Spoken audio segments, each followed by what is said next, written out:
Hey, folks, how's it going? Welcome. Hope you're all doing fantastic. Hope you're having a fantastic Sunday and a fantastic weekend thus far. So we're coming full circle here. One of the first videos I had on my channel back in the fall, I think it was October, was a flight from Christchurch to McMurdo Station. In the PMDG 747-8, and we're kind of recreating that flight to an extent here, live on channel. So I wanted to do a couple of special streams, as I mentioned earlier on my channel in prior streams, featuring the current generation of simming platforms, prepared version 4 or 5 and X-Plane 11, as sort of a send-off prior to the launch of the new Microsoft Flight Simulator, because when that comes out August 18th, I think I'm going to be doing or focusing a lot of my streams on VFR flying in the new Microsoft Flight Simulator. I will continue to be streaming in both Prepared and X-Plane, but a lot less than I did in the past with the launch of the new Flight Simulator. So today, we're going to be doing sort of a send-off stream to Prepared as we fly from here in Christchurch, New Zealand, to Antarctica and McMurdo Station. So that should be a ton of fun. Castillos, welcome. Hope you're doing well. Thanks for hanging out with us today. Let me just quickly say hi to everyone in chat here. Artwork Porn, shalom to you. Hope you're doing well. I am doing fantastic artwork. Thank you for asking. Thanks for hanging out with us today. Ben Montgomery, absolutely. You have fun with your practice flight on VATSIM in the UK, and we'll catch you hopefully a little bit later. And let me here just very quickly just fix something with the cinematics. But let me say hi to everyone else in chat here. Gregory Long, welcome to you. Hope you're doing well. Blomes 1212 from New Zealand. Hi to you again, my friend. Hope you're doing well. Thanks for hanging out with us today. Fabi Kurda, welcome to you as well. And James 2, and I think Anthony 96 as well. Welcome to all of you. Hope you're doing fantastic. And Portland Aviation, you as well. Thanks for hanging out with us today.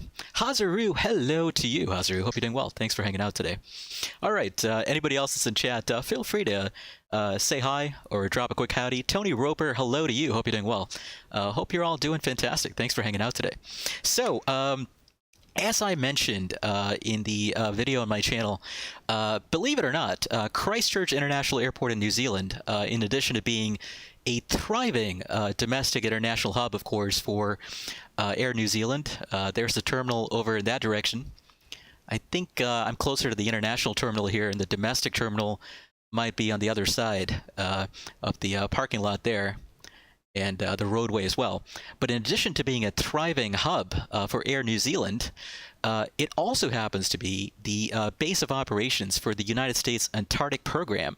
So that hangar that you see back there, that is the U.S. Antarctic program's no problems. Hangar, as our co-pilot chimes in there to let me know she's back from the walk-around rather. But this is the U.S. Antarctic program hangar.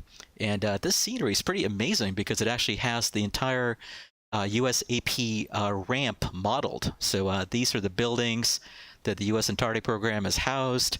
And during the Antarctic summer, during the Antarctic, the busy season in Antarctica, when all the researchers and scientists and support staff travel to Antarctica, this becomes a pretty thriving hub of activity. And we'll see what COVID is going to do to that this year and this season. But it's pretty amazing. This has actually been modeled in the scenery. So obviously, it's still wintertime in Antarctica. In fact, I think it's pretty dark right now in Antarctica. So I'm not using real-world time. I'm actually, I kind of fast-forwarded the date in my calendar here to October just for the purposes of this flight.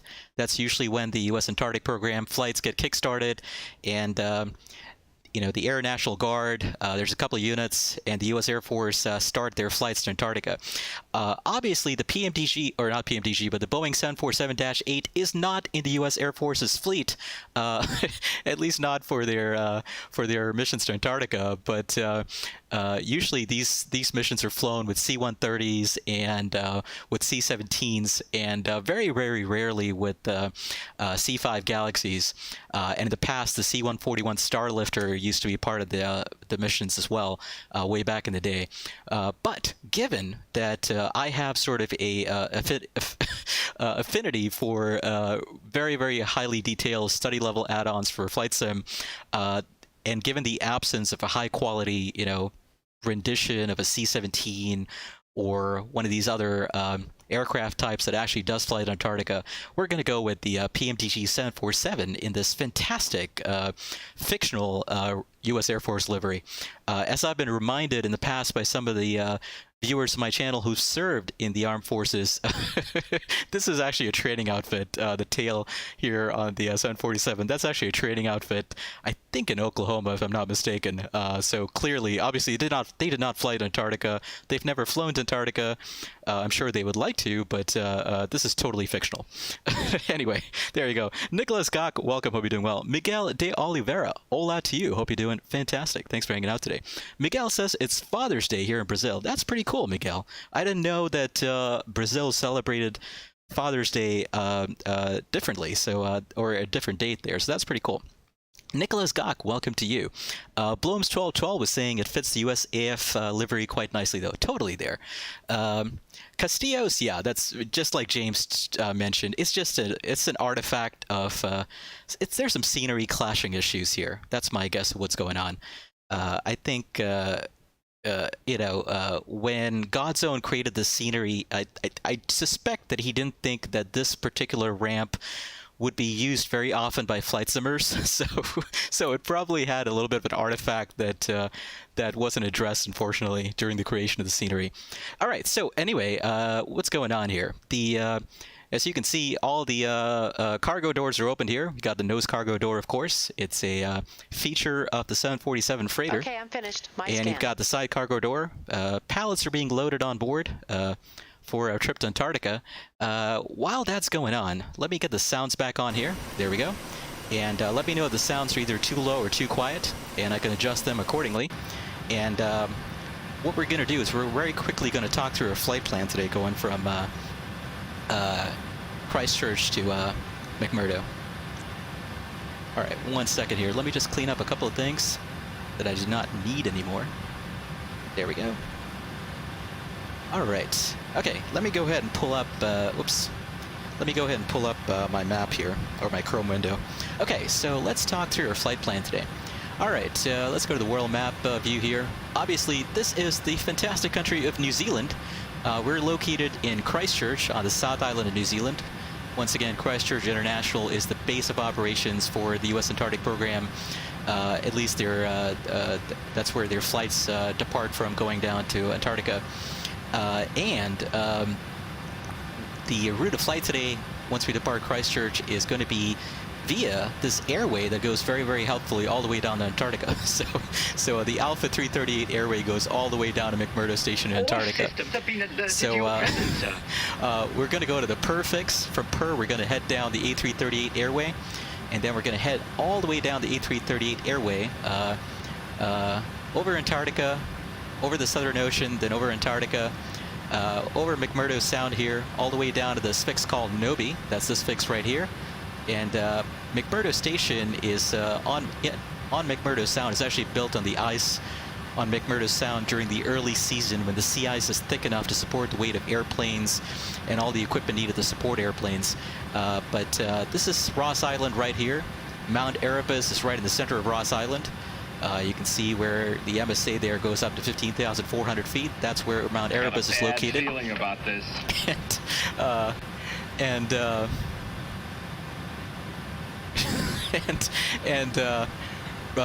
McMurdo Station is right here on the southern tip of Ross Island. So the ice runway is right there, kind of right next to the southern tip of Ross Island, and that's where we're going to head. So total flight time today, by the way, this is a kind of a longer flight. Total flight time is about 5 hours.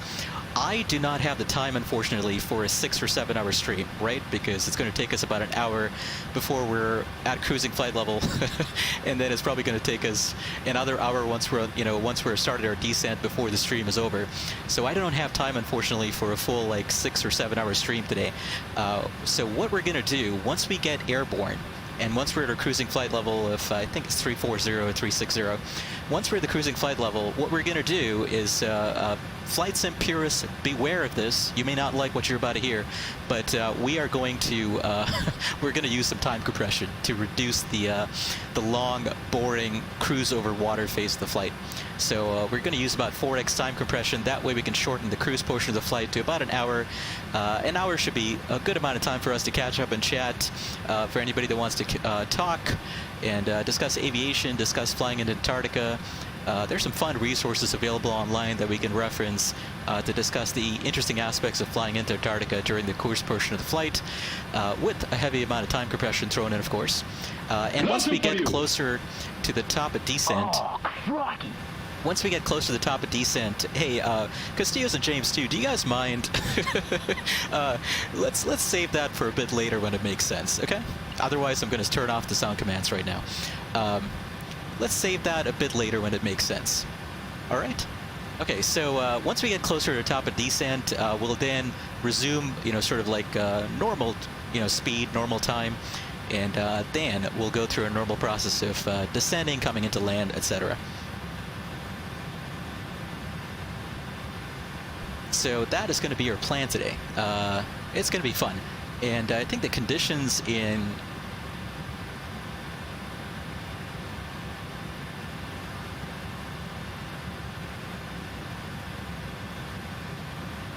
I think the conditions in, let's see, I'm just pulling up the weather here at McMurdo Station. Yeah, so ceilings are, actually weather is not that great. Ceilings are broken at 2,000 and overcast at 8,500. So there is a bit of, weather at McMurdo that we're going to have to contend with that could make things interesting. So we'll see what happens. All right, folks, that is going to be our flight plan today. Let's go back to our prepared screen and let's go through our process of setting things up here for our departure.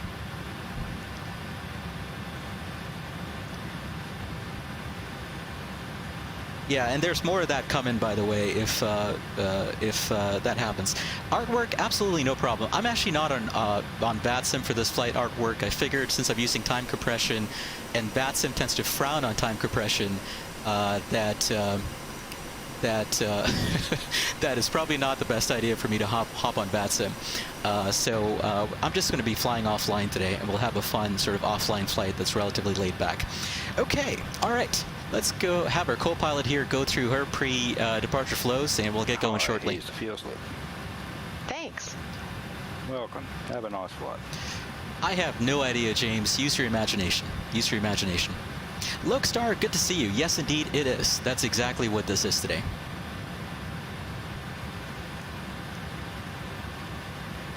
That is exactly what this is today. So, oh, somebody was asking about the X-Plane 11 send-off, so that is going to be a bit of a surprise. I've got an idea that I think is pretty good for the X-Plane 11 send-off. So that should be a ton of fun when we do that. The hint I will give you, it has something to do with challenging approaches. I think those of you who have been following my streams and my channels for a while, or my channel and my streams for a while, my videos for a while, know that I'm a huge fan of challenging approaches. So the X-Plane 11 stream is going to feature some challenging approaches. Let's leave it at that. So that should be fun, and that's going to be next weekend. If I can finagle this and schedule it for next weekend, that's going to be our stream in X-Plane.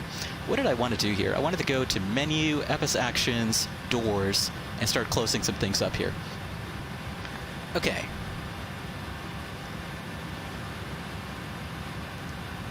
All right, let's go ahead and close those doors. Actually, one second. Before I forget, the PMDG has some interesting logic here. I've got to make sure I release the surface vehicles first. There we go. And then I'll close the doors. So let me do that.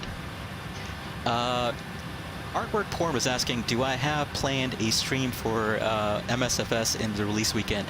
I do not, Artwork. So here's what's going to happen when MSFS comes out. I'm actually going to be taking some time, like everybody else in the flight sim community, to really explore the sim. I do have access to the beta, but I want to make sure that I really play around with the full release version. I'm getting the premium deluxe version right when that comes out. So I want to take some time to play around with it. I've got an idea for a full-blown checkout flight video featuring the new flight simulator as the doors close here. And one second, let me go ahead and release the nose and side cargo doors there, and release the tail stand as well. Don't need that anymore. And let's go ahead and get rid of the stairs as well. Okay, let's go to doors page here. All right, there we go. Yes, I will, Tony Roper. No, it's not a silly question at all there, Hazru. It's a fair question, because I think, obviously, one of the things that is lacking, right, on launch date with a new flight simulator, one of the things that is lacking is detailed, very, very detailed study-level aircraft add-ons. So pretty cool watching the nose cargo door and side cargo door close here. Always impressive seeing a door that massive close in an aircraft like this. It's always impressive.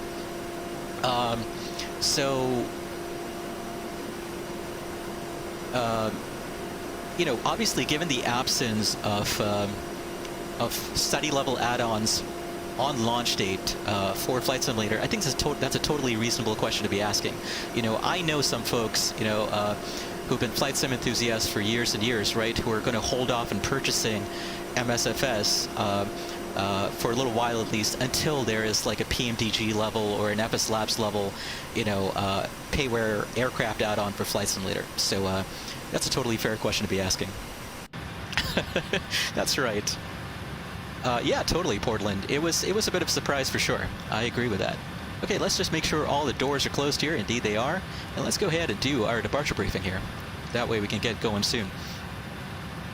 Yeah, totally. Lokestar, that is a very, very sound argument for that for sure.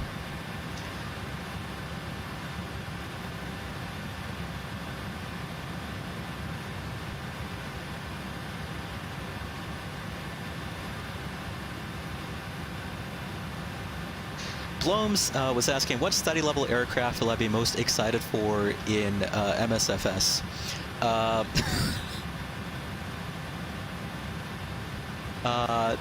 Oh, Blooms, actually the one that I'd be most excited about is, sorry, I was a little distracted there.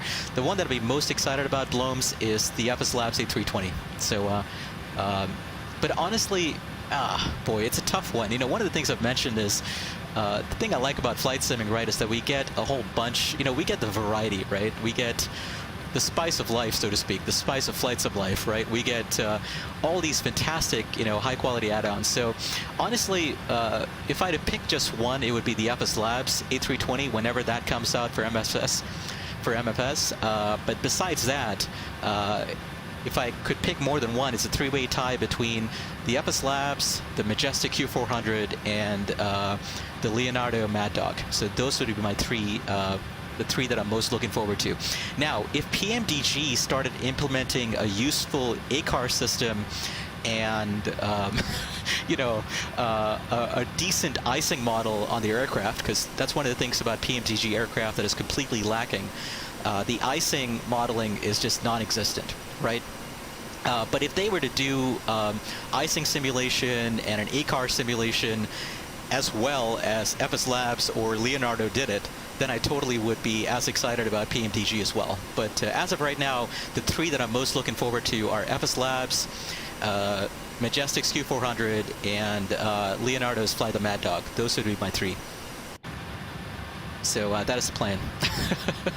Hazru was saying, Hazru, unfortunately, that's not going to be it next. Actually, no, we can't do it next Wednesday anyway because the sim is not going to be released.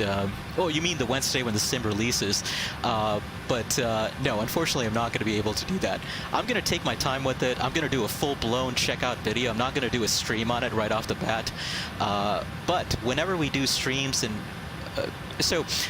My plan with MSFS is to kind of use it as a basis for a new series of videos I'm starting focused on VFR flying because, you know, I'm a real-world GA pilot, right? So I've been flying 15 years, mostly VFR, and so, you know, I thought it'd be useful, especially given how many new simmers we're going to get in the community, how many new folks will be wanting to experiment with VATSIM and online flying, to you know, introduce simmers, at least those who want to visit my channel and my videos and watch my videos, to introduce them to rules of the road, you know, best practices for communication in different kinds of airspace, regulations concerning airspace, you know, things like that. So I'm going to do like a new series of videos focused on VFR flying using MFS as the platform for that. Okay, I've been talking far too long here. Let's go ahead and do our departure briefing. So let's go ahead and do that here. All right. Are you ready for the departure brief? I'm ready. All right. This is going to be a standard left seat takeoff, as if you can call any departure to Antarctica standard, with takeoff flaps 20 degrees and reduced takeoff thrust at an assumed temp of, ooh, actually, one second. Before we do that, let's make sure we do our takeoff calculations first. Okay, let's do this real quick. Actually, assumed temp is going to be 66, so let me put that in here real quick. Thrust limit, 66. There we go. Takeoff, 140, 140, 159. All right. Okay, so reduced takeoff thrust at assumed temp of 66 degrees off of runway 02. V-speed's 140, 140, 159. And the weather at Christchurch currently. Let's go ahead and pull this up here real quick.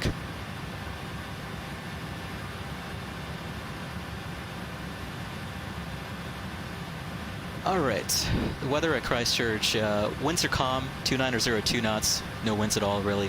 Visibility greater than 10 kilometers, no clouds, temperature 02, dew point -1, QNH is 1005 now. Okay, although it still shows as 1006 in the sim. I probably didn't get the latest METAR push to active sky, no big deal though.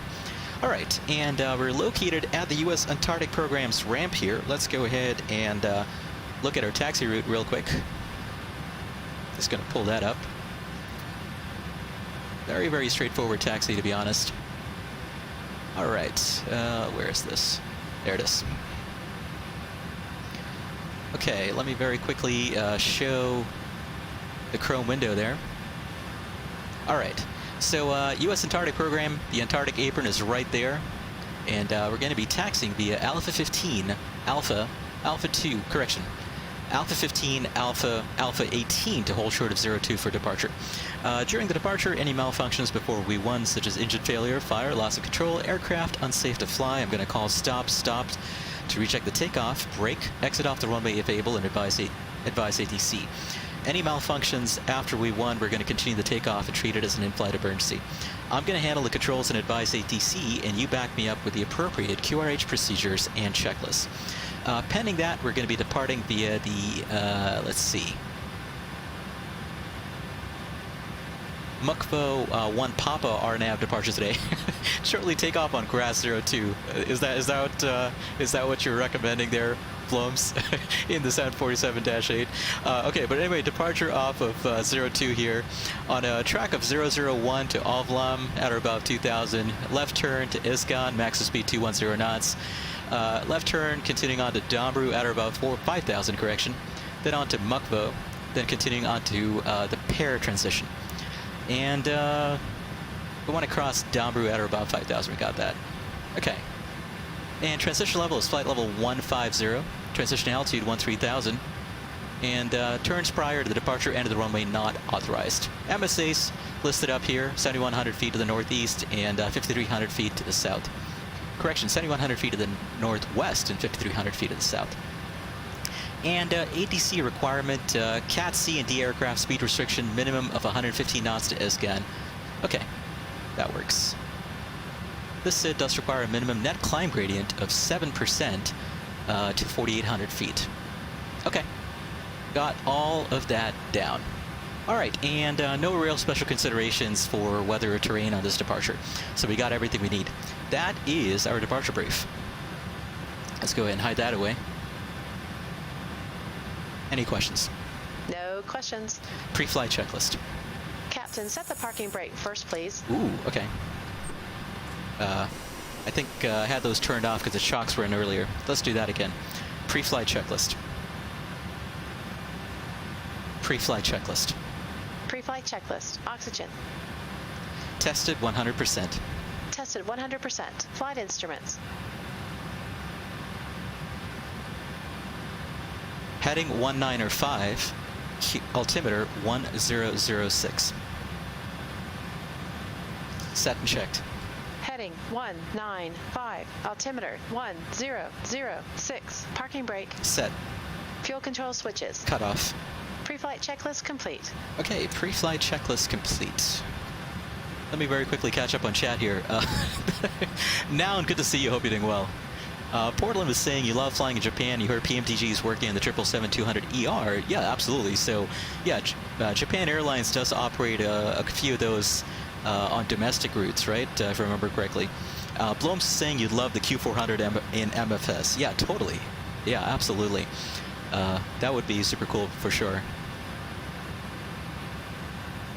Lokestar says, yeah, Rockstar, I do remember that. The first airport you'll be flying to is Madeira. Totally.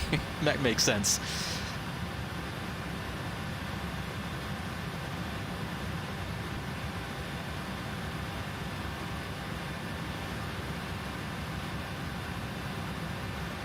All right, folks, let's go ahead here and Rocky M, good to see you. Hope you're doing well. Let's go ahead and do our before start procedure, and we'll get going here. So the game plan here, just going to start up the engines at the stand. I'm not sure that's standard practice. I suspect what would happen here is that we'd probably get pulled out or pushed back onto the taxi lane there. But because this is not a standard parking spot that GSX recognizes, I don't have access to the GSX pushback crew here. So we're just going to have to just start up the engines here and taxi out. That's going to be our plan. Okay, let's go through our before start procedure. Before start procedure. Are we cleared to pressurize? Yes. Okay. Okay, clear to pressurize. Let's go ahead and set the trim here, 6.7 units.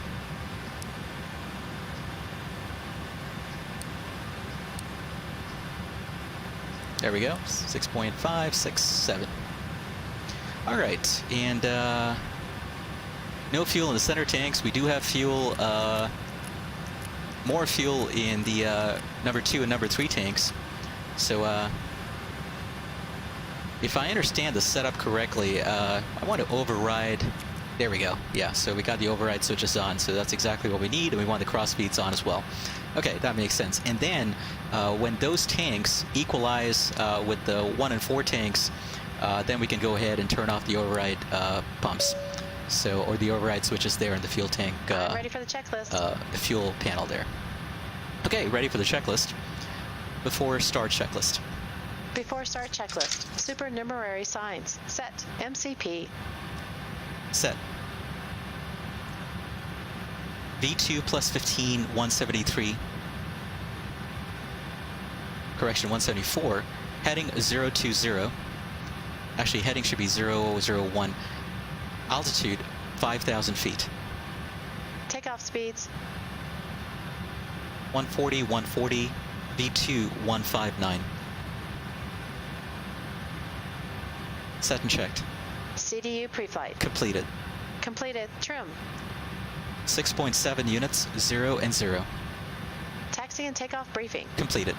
Beacon, both. Before start checklist complete. Okay, before start checklist complete, we're going to start up 4 and 3 first, and 2 and 1.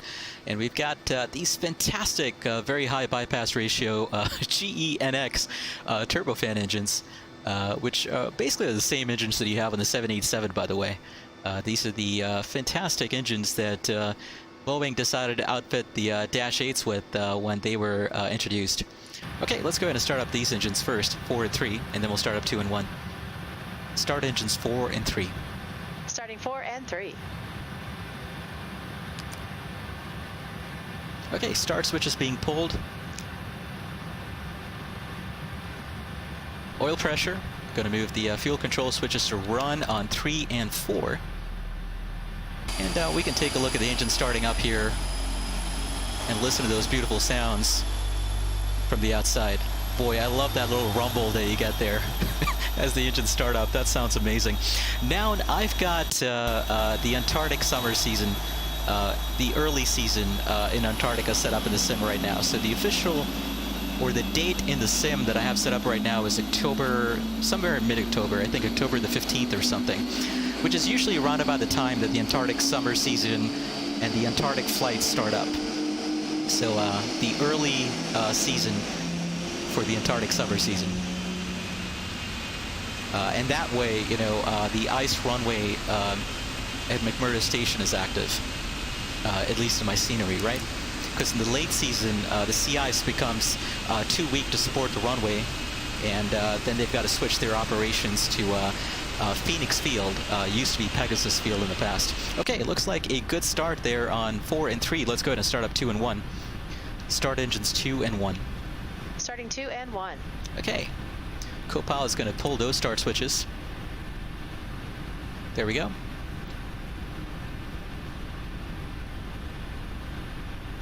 All right, we got oil pressure here. Fuel control switches to run on 2 and 1.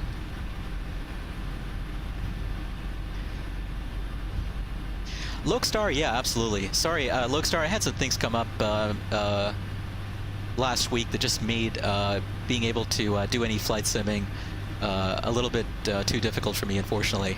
So I couldn't do the Q400 shared cockpit flight with you, but hopefully we can do it sometime midweek next week. I'll let you know. I'm going to have to look at my schedule and see when I'm available, but I'll let you know next week. Hopefully a time next week can work for me as well.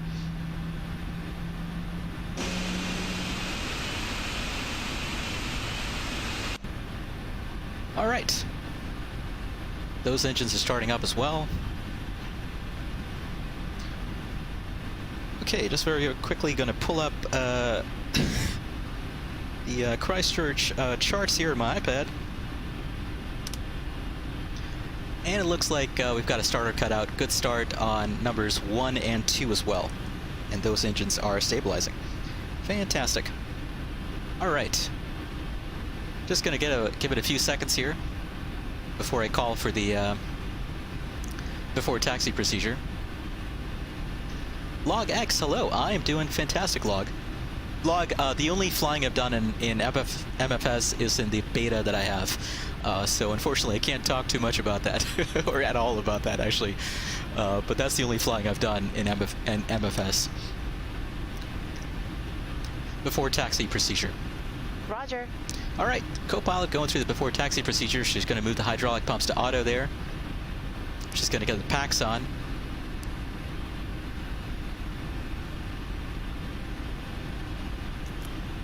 There we go. And I am going to, let's see, where's flight controls?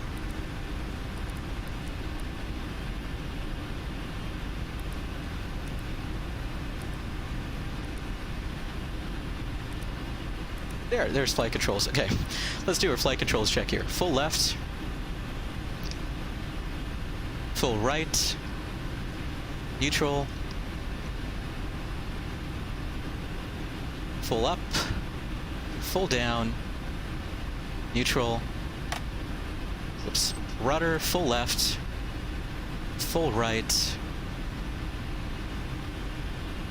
neutral.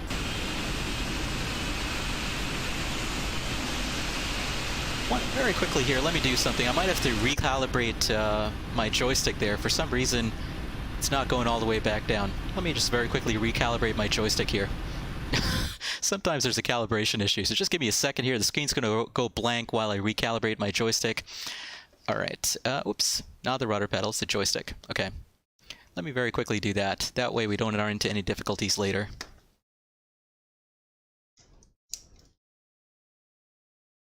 There we go. That's better.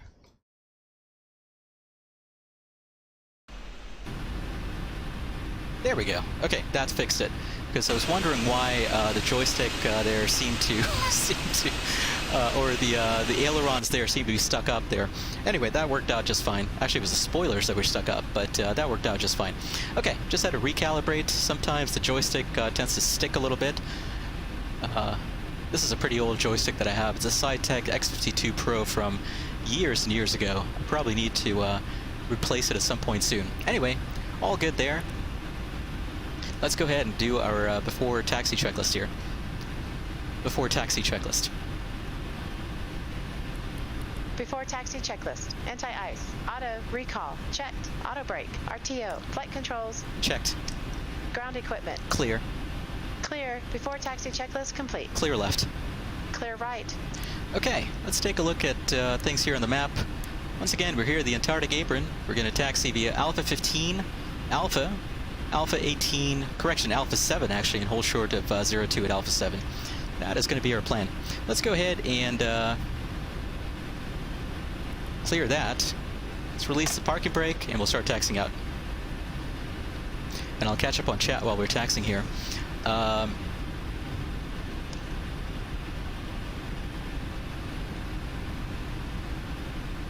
Yeah, so that's a great suggestion there from James too, right? Which is if you're having any sort of concerns with the Q&A should have been reset there 1005, but if you have any concerns or you're wondering what the new MFS is actually like or what the Premium Deluxe looks like without having to pay for the full $120 or whatever, there is this Xbox Game Pass, right? If you don't have access to it already, my understanding is the first month of the Xbox Game Pass, you only have to pay $1, literally $1, and you get a month of the Xbox Game Pass, which includes MFS. So that is a great way for you to spend $1 and play around with MFS before you make a decision on finally purchasing it. That's one of the nice things about that, right? You don't actually have to purchase it outright. You can just sort of buy an Xbox Game Pass subscription and get full access to it from Microsoft. So that's kind of cool. That is definitely a nice thing to be able to play around with for sure. Let me scroll back here to see if I missed anything in chat. So, Out of curiosity there, Bloom, so you were saying something about taking off on the grass at 02. What's the story there? Do they... is there any sort of general aviation ops here at... are there any general aviation ops here at Christchurch? And by general aviation, you know, obviously I can imagine, you know, we get corporate jets flying in here every once in a while, but there any sort of like smaller, you know, flight training operations? Is there sort of like an FBO on the field, anything like that? Just kind of curious. All right, we're just going to head down Alpha here, all the way down to hold short of 02 for departure. Log X, indeed I did. So we're coming full circle. We're kind of replicating that flight to an extent, or recreating that flight to an extent.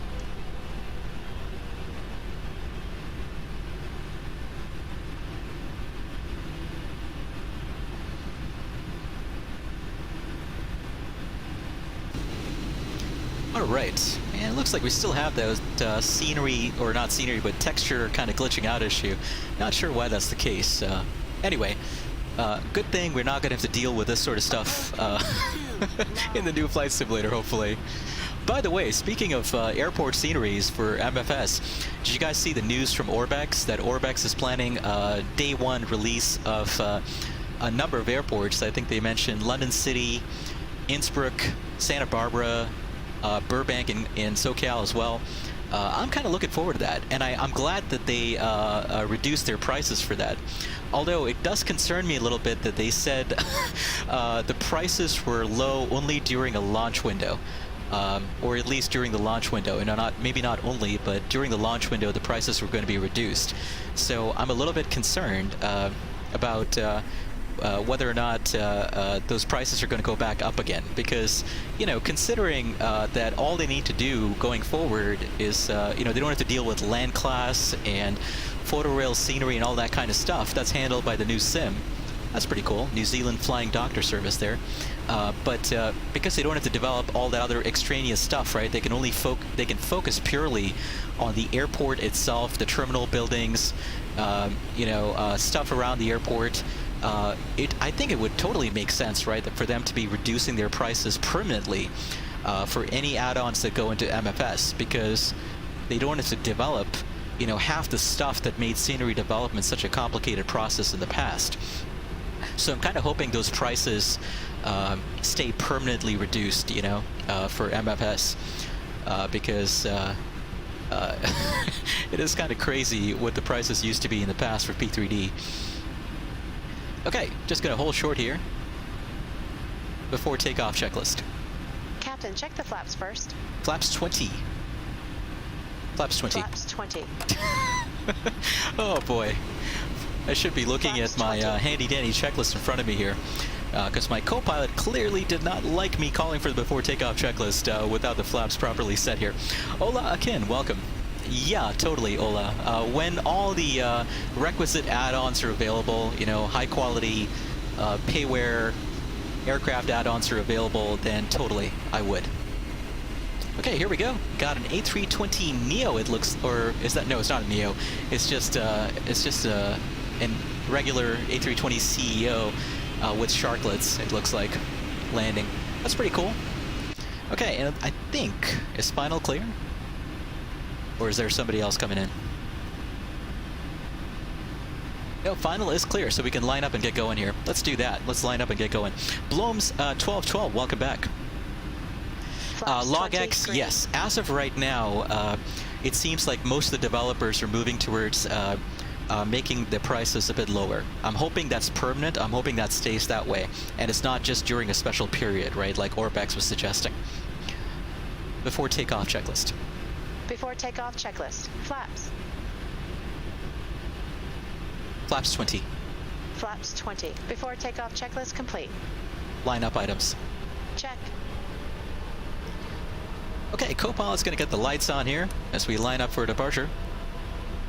So we're going to head north, then circle back on the McMurdo 1 Papa departure, I think. Back to the south and towards Per. Boy, the nose wheel steering is super sensitive with the new ground handling physics from PMDG. You'd have to get used to that. Okay, Checklist incomplete normal. Let's just disregard that. I'm not using the electronic checklist today. I've got a co-pilot doing my checklist via paper for me. So let's disregard that. And let me very quickly here create a save point. So there we go. Just created a save point there. The screen is going to be blank here for just about 3 or 4 seconds, maybe a bit longer while this thing goes through the process of creating that save point. So unfortunately it's going to be blank here for just about 3 or 4 seconds, or a few more seconds. There we go. Finally fixed it. Sometimes creating a save just takes a while to save. I don't know why, but that's just the way it is. Okay, let's get going here. Ready. Takeoff. Check. Okay, let's go ahead and set takeoff power. Gonna advance the throttles here. Allow the engines to stabilize at about 50% N1. And then we'll go thrust ref. Thrust ref. Check. All right, watch this massive airplane start rolling down the runway here.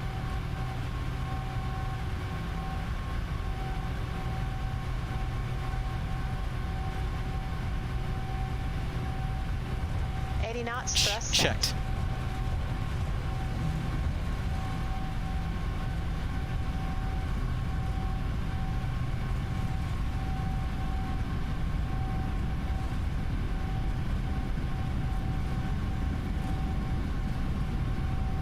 V1. Rotate.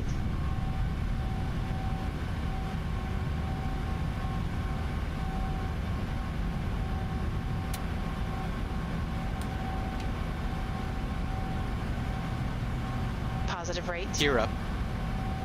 Gear up. Very slow takeoff roll there,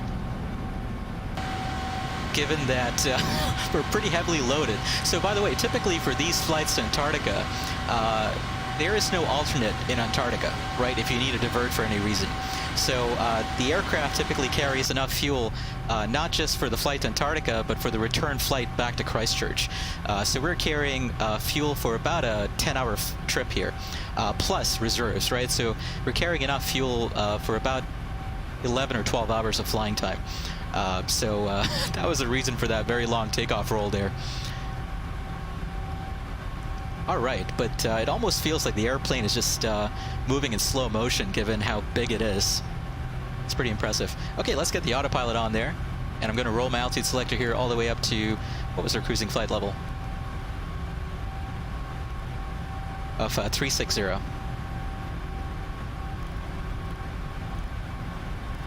Flaps 10. Speed checked. Flaps 10. There we go.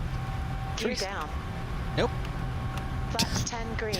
She misheard that as gear down for some reason. Flaps 5. Speed checked. Flaps 5. Flaps 1. Speed checked. Flaps 1. All right, and I should have turned on the weather radar earlier. Just gonna get that on. All righty, here we go. It's a little bit hazy here in Christchurch, unfortunately. Maybe because it's super early in the morning. But there we go. Radio altimeter alive. Love this photorail scenery coverage, by the way, from Godzone. We're getting a taste of the new MFS right here, so to speak. But this is all like photorail scenery coverage here from Godzone. This is a pretty nice scenery package for sure. Flaps 1 green.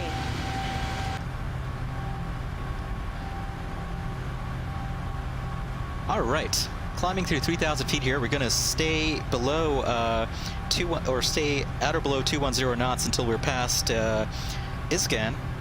Maximum speed at Isgan is 210 knots, and then we're going to continue accelerating to our climb speed. Now, by the way, Blooms 1212, while we have you, a question for you.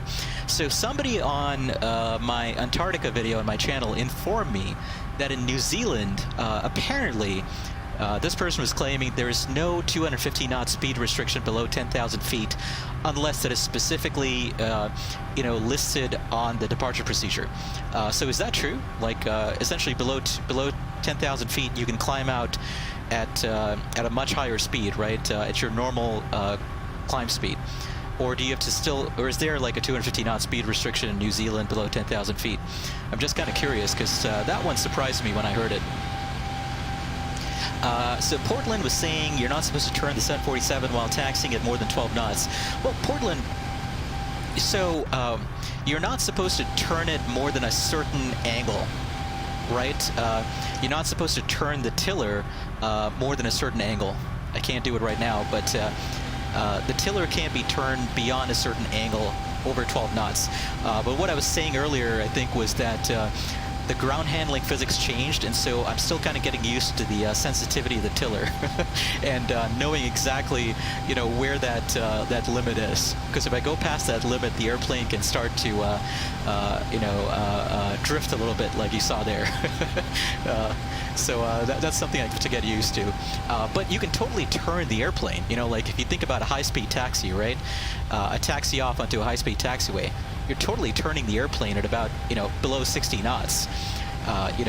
So you can totally turn the airplane. The only thing is, below 12 knots, I think there's a certain limit to how far you can turn the tiller. Flaps up. Flaps up.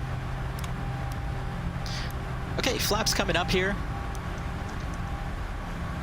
All right, folks, say goodbye to Christchurch.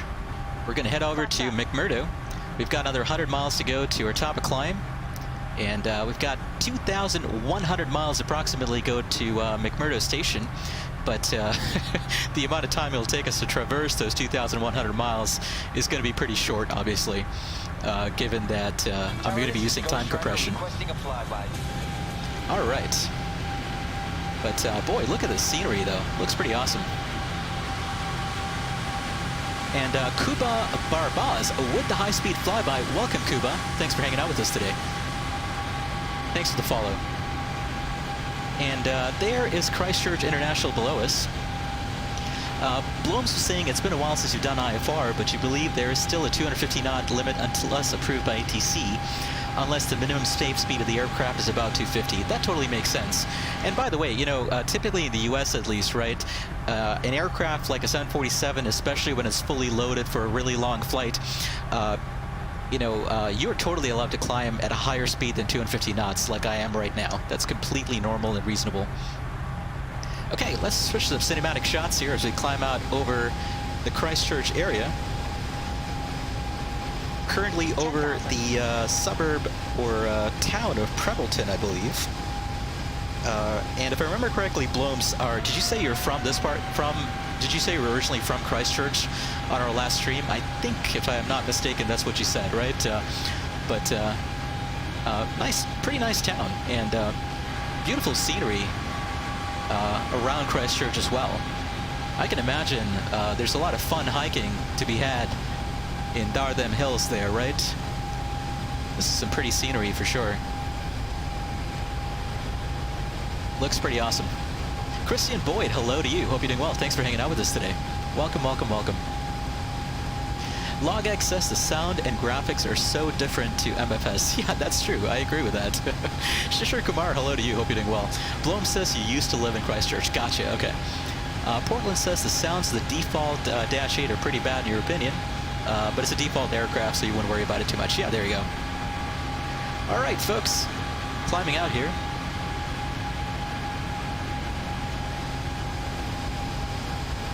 Let me very quickly see if I can get Sim Toolkit Pro going here, because I realized I didn't have the overlay shown, and somebody's bound to get up my case for that.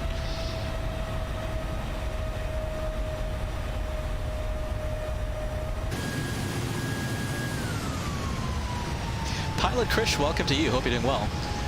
Pilot Krish, are you talking about the was that the Air India Express crash in the south of India? Is that what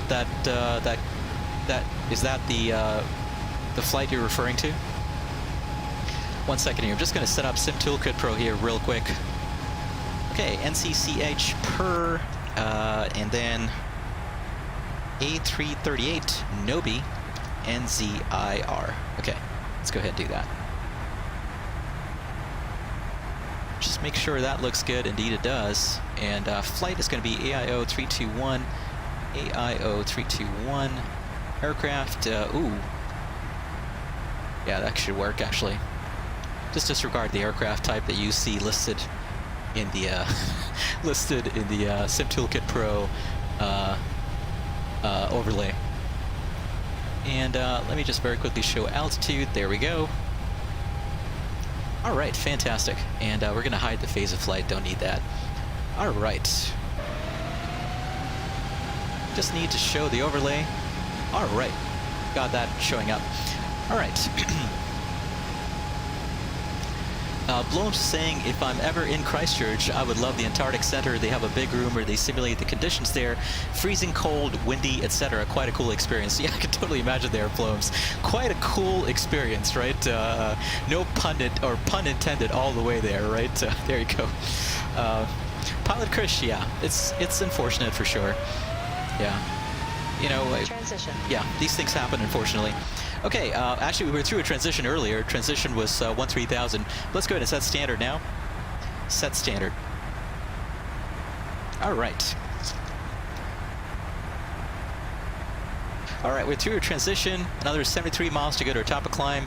2,050 miles to go to McMurdo. Once we get our top of climb, that's when I'm going to go ahead and activate time compression. That way we can reduce the cruise portion of the flight to about an hour, hopefully. And then we have another 30 minutes once we get our top of descent over Antarctica. So that is going to be our plan. Yeah, but that's really unfortunate there, Pilot Chris, for sure. These things happen. You know, it's really, really unfortunate. And especially given that, if I understand it, it was like a repatriation flight, right? So that's another issue there too, right? Is that a lot of those people were being brought home, and unfortunately that happened. Will Dewey, good to see you, Will. Hope you're doing fantastic. And Will, of course, is using the sound command that was intended specifically with Will in mind, or that was designed specifically with Will in mind. How are you doing, Will? How is life treating you? Are you in Iceland right now? If I remember correctly, I thought you said you were headed to Iceland. So if you are there, I hope you're having a fantastic, absolute ball of a time, my friend. Thanks for hanging out with us today, though. Let's see, what else did I miss in chat here? I missed a ton earlier, I know. Let's see. Portland, yeah, totally. I think, so in regard to this, the video that I made featuring Antarctica, right? I think part of the reason it got traction is because, you know, obviously it features a destination that you don't visit very often in Flight Sim. And one of the things I always say about why I like flight simming, it's an opportunity for vicarious travel, right, to places you may never get to experience in real life. And to do it, you know, where you're kind of flying yourself in typically like a very high quality add-on, like the PMDG 747. Another aspect of it, of course, is that I was losing my train of thought here, but whoa. Oh, forgot to do my after takeoff checklist. After takeoff checklist. After takeoff checklist. Landing gear up. Flaps up. After takeoff checklist complete. There we go. No, actually, we're doing well in the fuel, right? Yeah, we're doing just fantastic in the fuel. I'm not sure why it says why it's giving me that alert, but I'm gonna clear that. What I'm waiting for here is for the fuel tank levels to equalize in all 4 tanks. And then I'm going to go to the overhead panel and turn off the override switches on the main 2 and main 3 pumps, or fuel tanks. That way, each of the main tanks is feeding fuel to each of the engines once the fuel levels are equalized there. So that's going to be our plan. All right. Will says you're doing well. You got back yesterday. It was a brilliant trip. Won't be around for long, though. You need some sleep. Totally there, Will. Totally understandable. But thanks for hanging out with us. Will, are we... might we see some videos of your trip anytime in the near future? I hope so. But that's super awesome that you had a fantastic trip. That is so cool there, Will. Boy, I'm super jealous that you got to fly around Iceland. Did you fly around Greenland as well, Will? I think you mentioned you might be thinking about... You were thinking about flying around Greenland as well. But let me know if that's the case. That's either case, super awesome. Super happy you got to do that. All right. Okay, so we're past PEHRR. We're on the Alpha 338 airway, and we're just going to head down this airway here. all the way down to NOBEY, as I mentioned earlier, on our flight plan. So that's going to be our plan here. All right, fantastic. Will says, yep, you'll try and put some stuff out. Didn't manage to get a lot of the video, however. You went to Greenland as well for a few days. That is awesome, Will. That is super cool. Super jealous you got to do that.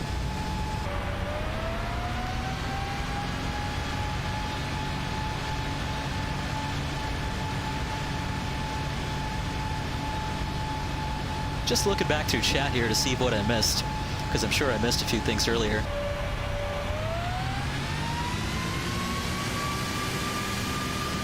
Lokestar, if you're still on, how much flying have you been doing in the Dash 8 out of curiosity? I'm curious how comfortable you're feeling flying the Dash 8.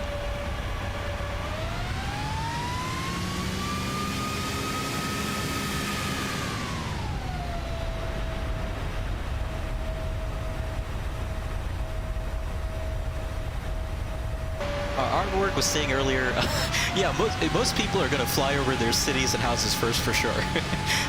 But, you know, obviously the houses in Flight Sim, right, it's not going to be an accurate rendition of your actual house, right?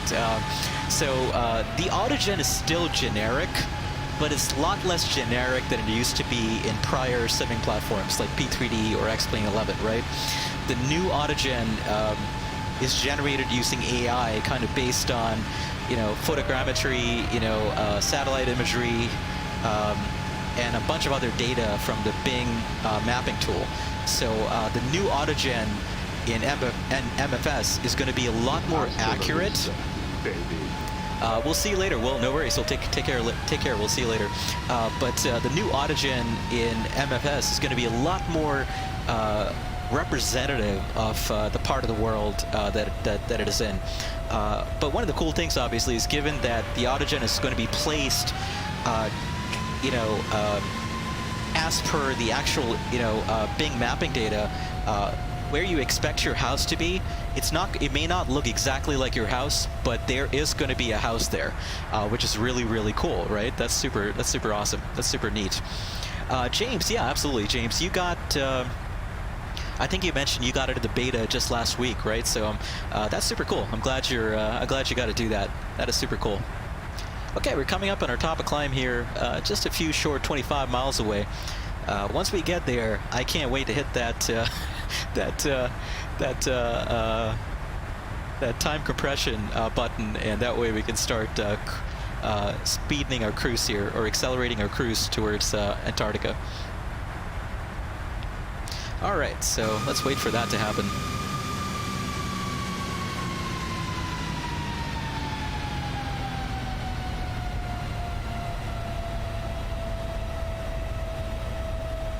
James 2 says, yeah, you're on the beta. Portland says from the preview vids, so you've seen the scenery is looking great. Yeah, it totally is there, for sure, Portland. Blomes1212 was saying you sign up for access as soon as was possible and still no access for you bring on the 18th. Yeah, so at least that's one of the bright spots, right? Even if you didn't get into the beta, the 18th is basically just around the corner, right? I can't believe we're less than 10 days away from this. We haven't had a flight simulator from Microsoft, you know, or a really good flight simulator from Microsoft in over 10 years, right? So, boy, I can't wait. It's going to be super awesome when that comes out for sure. Less than 10 days away, folks. Less than 10 days away. Can't wait. By the way, I think this is public information, right? Because, who was it?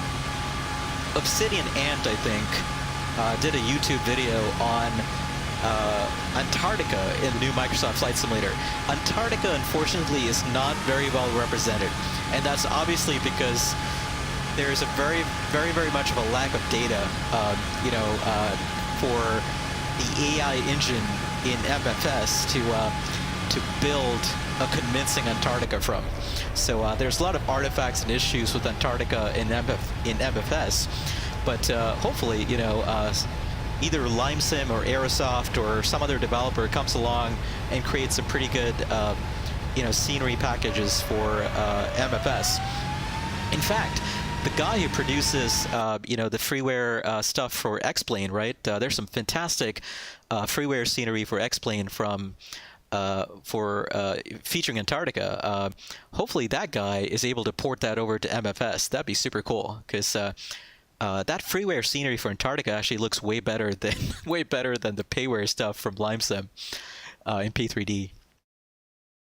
Just very quickly going to pull up some background audio here, or some background music rather, so we can chill and fly as we head down to Antarctica today.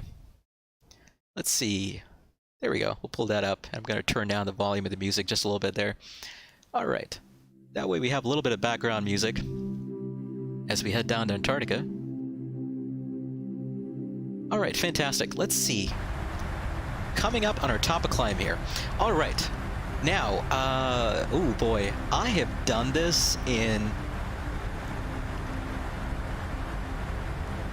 the 747-400, but I'm not sure if I'm going to do this right in the 747-8. I think all I need to do to activate time compression is right-click on the clock button, and that should start compressing time, hopefully. So let me very quickly here create a save point. That way, in case the sim crashes for any reason, we have a point to come back to. So once again, that's going to take about, I don't know, maybe about 6 or 7 seconds before the blank screen or the black screen goes away and we're back in the sim. For some reason, creating a save point takes a while. I don't know why. That didn't always used to happen with P3D. But anyway, we're just going to let that, there we go. That's taken care of. Okay, let's go ahead and do time compression here. So hopefully this works. Nope, that didn't work.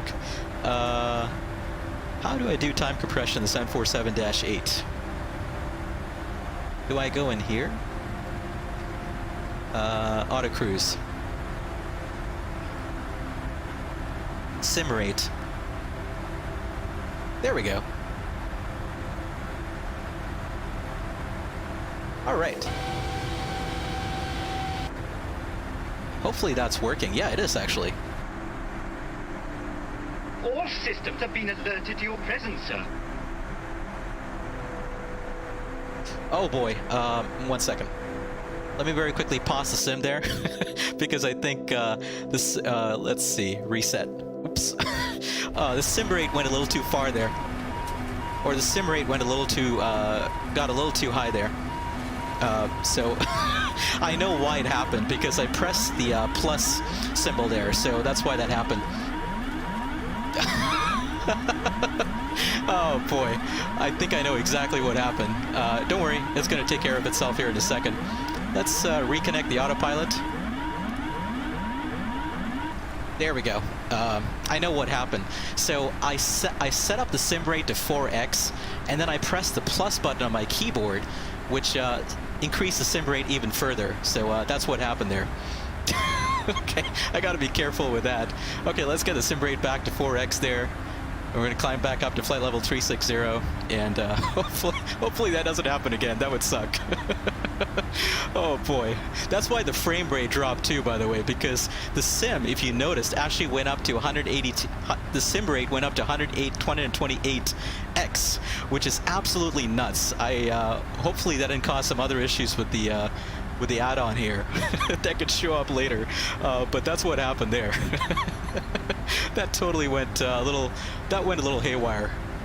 I pressed the plus button by accident without realizing that I was still controlling the sim rate. So that's what happened there. Okay, anyway, I'm gonna pull the progress page on FMC2 there. We got a step climb coming up in 570 nautical miles, and we've got another 1,770 miles to go to McMurdo station. So we got that. So, all right. Okay. Let's go back to some cinematic shots here as we cruise about the clouds. Maverick Harms a 9T9. Welcome. Hope you're doing well. Thanks for hanging out with us today. Yeah, so totally. There's your outside view. There's your outside view. Bloom's saying, chill, you get it. Yeah, exactly. There you go. All right. Bloom's saying I can use the autocruise function in the FMS. Yeah, so that's what I did right there, and that went horribly wrong. But we got it worked out.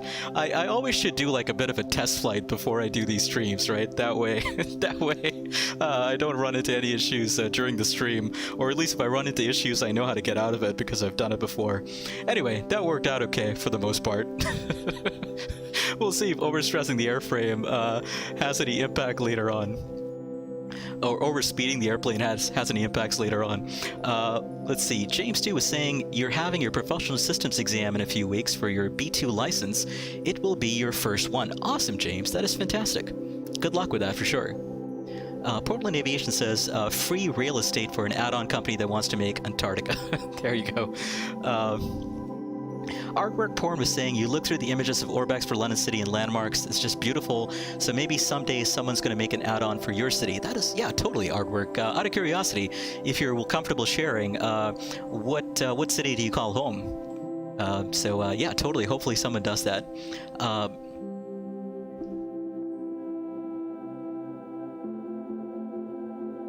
Bloms went to, or Portland Aviation was saying, with the exception of bridges, there's a lot of problems with them. Yeah, so I'm trying to think what I can say here, because I had access to the alpha,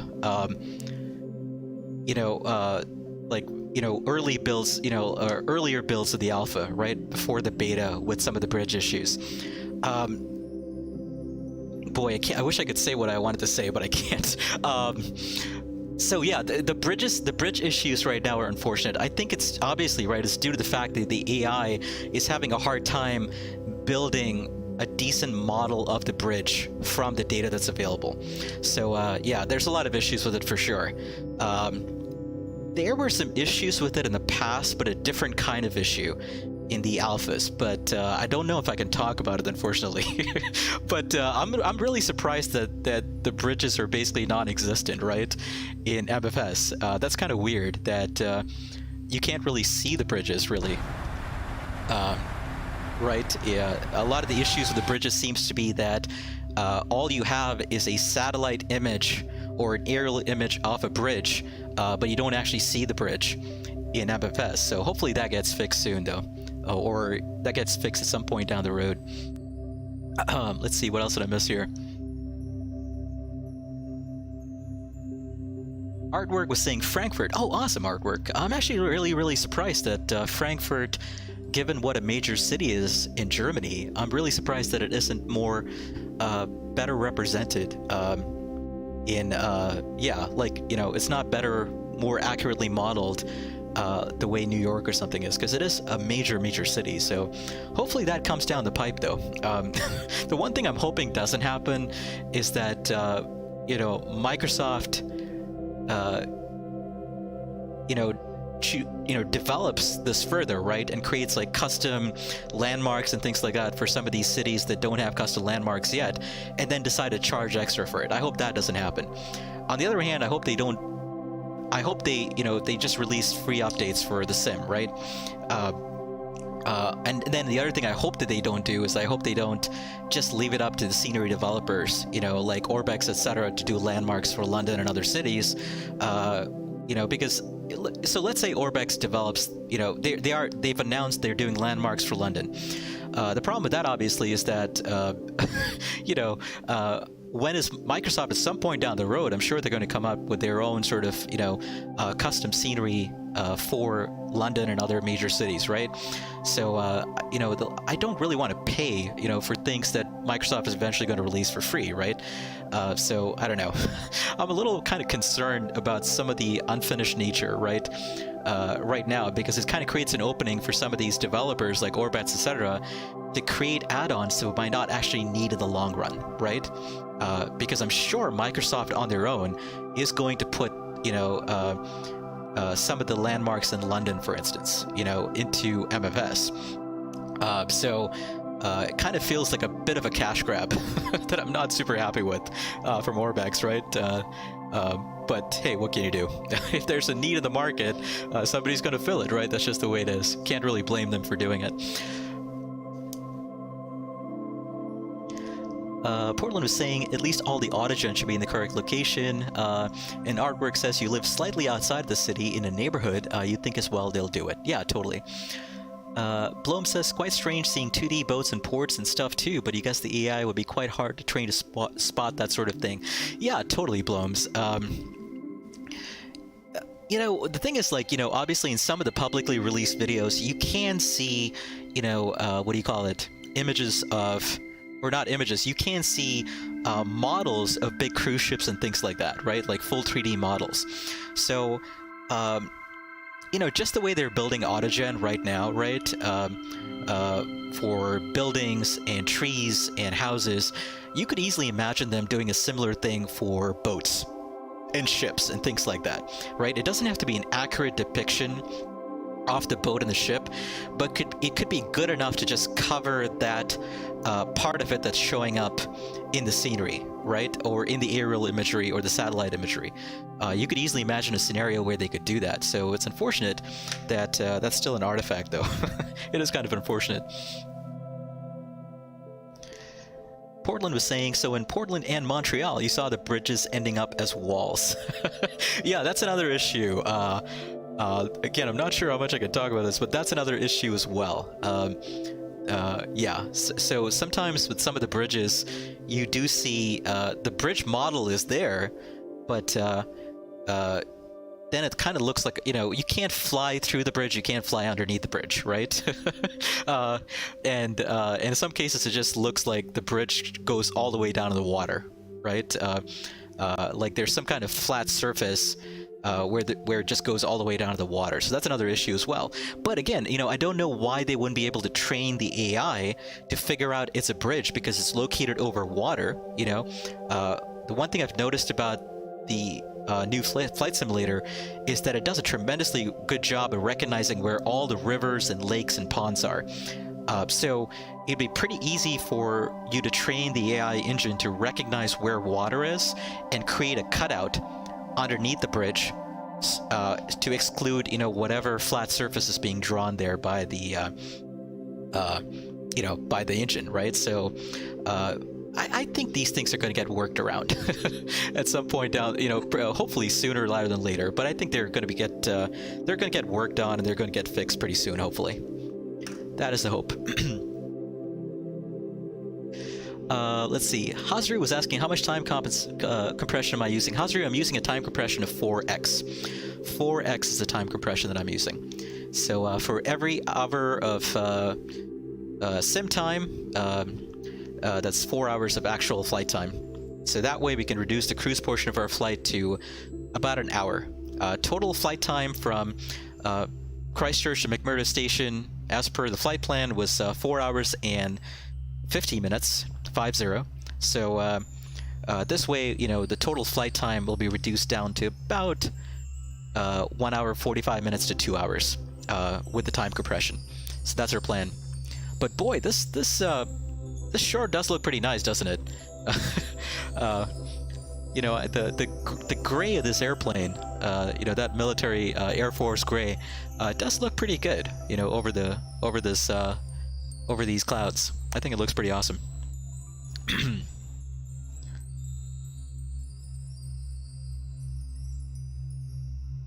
Portland was saying other times, like what you were saying, the bridges are just flat and up submerged. Yeah, totally.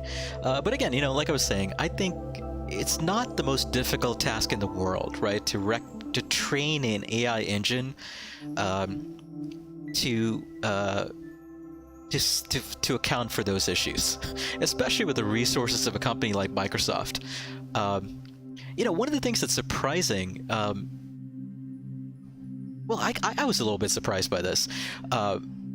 Did you notice in a lot of the videos that have come out from Microsoft on Flight Simulator, or Asobo Studios rather, there's so little time talking about Microsoft's own role in making the simulator look as awesome as it is, right? There's a lot of talk about partners like Black Shark AI, Navio, Meteo, whoever, right? And of course the tremendous work that Asobo Studios themselves are doing. But I've noticed just how little time has been spent marketing, the data that's being pulled from Microsoft, right?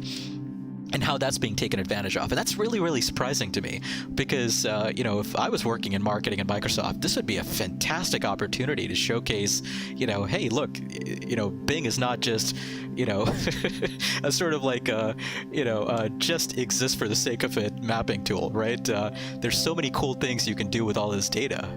So I'm really, really surprised that Microsoft hasn't taken advantage of this opportunity to do a lot more marketing for all the data they have access to that's being pulled into, Asobo Studio's rendition of the world in MFS. But that was just kind of my thought on it. I don't know. Maybe there's something I missed. Maybe there's already a lot of that kind of marketing stuff that's going on, but I haven't seen it at least. So anyway, Portland, no worries. We'll catch you later. Take care. Have fun with your live stream, for sure. And let's see. What else did I miss here?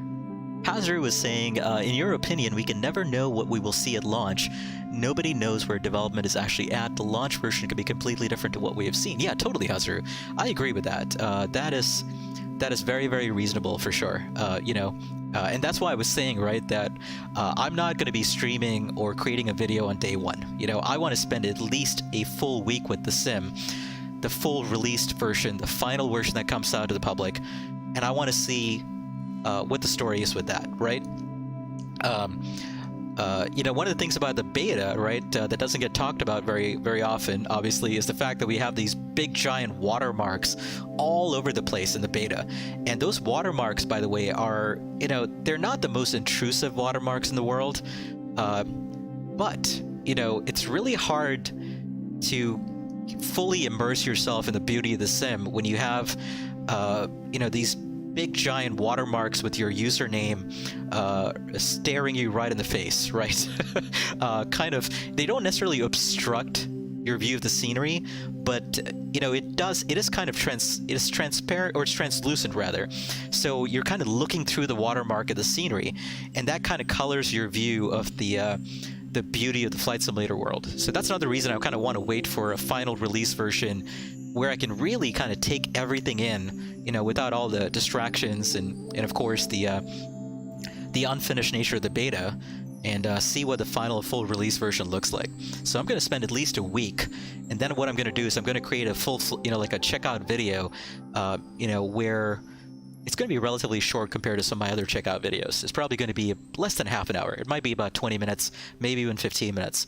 But it's going to be taking a look at, all the key aspects of the sim, at least from the perspective of a real-world pilot, right? So we're going to be looking at weather. We're going to be looking at VFR flying a lot. And there's going to be a full series of videos to follow down the road, like I mentioned.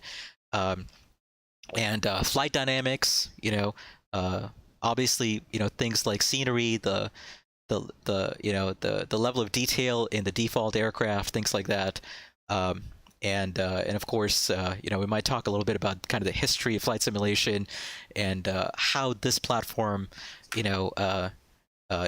revolutionizes and potentially, creates a real model that other developers have to really kind of follow and compete with, right? Boy, I got to tell you, one of the things I've been wondering about is the impact on X-Plane, right? Because up until now, if you think about it, X-Plane was kind of a, they had a bit of a monopoly when you think about it, right?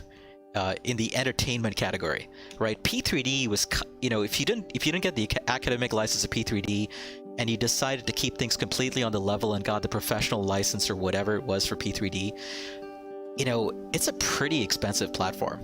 Like, and to just make P3D look good, holy cow, the amount of money you have to spend is insane. Compared to X-Plane 11, where you can get ortho for free, there's a lot of great freeware stuff that can make X-Plane 11 look really, really good, without having to pay much money at all. But now, X-Plane 11 no longer has, or X-Plane in general, Laminar Research, they no longer have that competitive advantage, right? Because they're no longer a monopoly. They no longer, they're no longer the only relatively low-cost simming platform available, right? Microsoft is back in the game, and Microsoft, if you get the base version, it's about $60, right? The new flight simulator. So yeah, it's going to be really, really interesting to see how Laminar tries to compete. If I was Laminar, if I was Austin, you know what I'd be doing right now? I'd be calling up Google. I'd be calling up Google, asking them to put me in touch with the Maps division and figuring out how to license Google Maps, and or how to license data from Google, how to cooperate and do a partnership with the Google Maps team, and figure out a way to incorporate Google Maps data to create a streaming scenery, streaming scenery in the new X-Plane 12 or whatever the next version of X-Plane is, that makes the new X-Plane compete with MFS. That's what I would be doing if I was Laminar Research.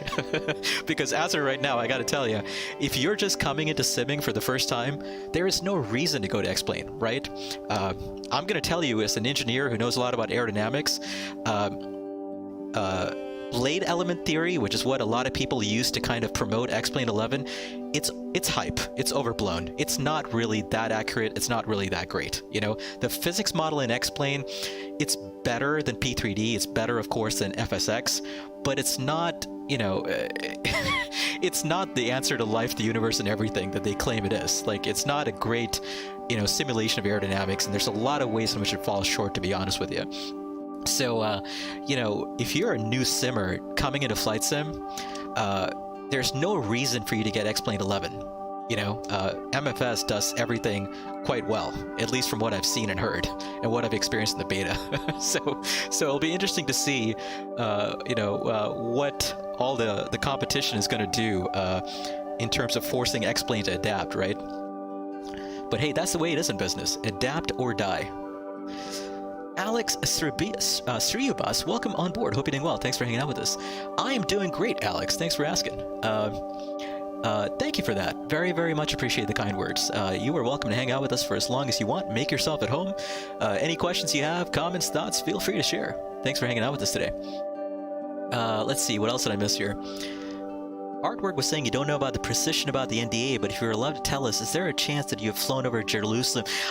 So Artwork, I can actually answer that question. I have not, but I am so glad you brought it up, because it was on my mind the other day when I was playing around in MFS to fly around Israel a little bit. So I'm actually going to do that if I get some time later today, or if I get some time next week. I'm gonna fly around Jerusalem.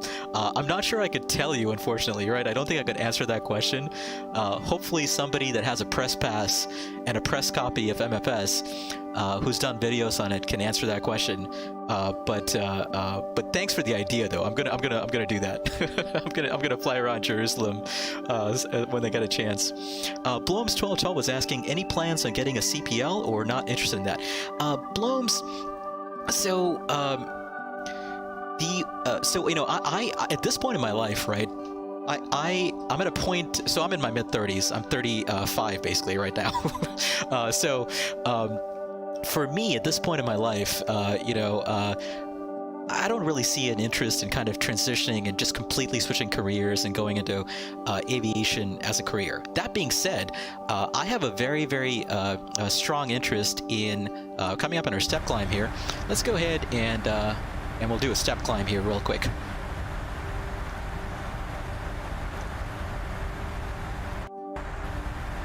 Oh, I gotta press on reset. Okay, that makes sense. Okay, and I gotta make sure I click outside of that FMC somewhere. That way I can use the plus and minus keys on my keyboard without accelerating the sim rate. Okay, here's what I wanted to do. We're at our step climb altitude. Optimum cruise level is flight level 371, so let's cruise at flight level 380 here. I'm gonna roll my altitude selector up to 380. And let's go ahead and change our cruising flight level here to 380. Actually, 1 second. Yeah, that's how I do that. Exactly. Okay. All right, execute. Okay, we're going to climb up to flight level 380 there. Let's go back to auto cruise there, and I'm going to increase the sim rate once again once we get up to flight level 380. Okay, so we're currently, thanks to the wonders of time compression, we're 1,200 miles away from McMurdo Station. So we're coming up in a hurry here. So once we get up to 380, I'm going to go ahead and put in time compression again, and then we'll continue down. And one of the other things I'm going to do, by the way, I'm going to keep an eye on my latitude, because we're going to be coming up on the Southern Ocean here. Actually, we are over the Southern Ocean at the moment. Southern Ocean, for those of you who don't know, is the ocean that encircles the continent of Antarctica, close to the South Pole, right? The Southern Ocean just completely encircles the continent of Antarctica. So we're overflying the Southern Ocean. Once we get below a certain latitude, or actually it's counterintuitive, once you get above a certain latitude, southern latitude, right? The latitude is ticking up as we go south. So once we get above a certain southern latitude, we can no longer use magnetic headings reliably. So I'm going to switch the heading selector here from normal magnetic headings to true headings. So that way, because the magnetic deviation is going to be so high as you get closer to the South Pole and close to the magnetic South Pole, rather. The magnetic South Pole is actually quite close, not that far away from McMurdo Station. So the deviation the magnetic deviation at McMurdo Station, I think, is on the order of about 60 to 70 degrees, which is really, really high. Actually, it might be higher than that. I can't remember exactly what it is. But in order to avoid those issues there with magnetic headings, we're going to switch our heading selector from normal to true as we get above a certain southern latitude. So that's our plan. Okay, they're coming up on flight level 380 here in about a minute or so. Let me get back to chat. So, Blomes, to come back to your point, or what you were asking earlier, I have been very, very interested personally in getting into flight training as an instructor. Because I have a real passion for aviation, and whenever I do discovery flights, either with friends who are adults or with young people. So I'm a volunteer with both the Young Eagles program with the EAA here in the U.S., which is an awesome program. If you know any young people, kids that are interested in aviation, and they want to experience flight, look up the Young Eagles program. Essentially, it connects pilots that are willing to volunteer their time and a little bit of flight time in their airplane for free to young people that want to experience flight. So it's a great way if you have kids, or if you know kids of your friends who may not be able to afford to go take a discovery flight or go fly, look up the EAA Young Eagles program, and there's a way to connect kids to pilots that are willing to take them up. But, I volunteer in the Young Eagles program. I also volunteer in the adult version of that, which is the Eagle Flights program. And I love taking people up. And I love kind of, instructing them, within the limits of what I can do as part of a Young Eagles or an Eagle Flights program flight, of course. I love instructing them and watching them experience flight for the first time. It's always fun to do. So honestly, I've been talking about this with folks in my family. I'm super interested in getting my flight instructor certificate.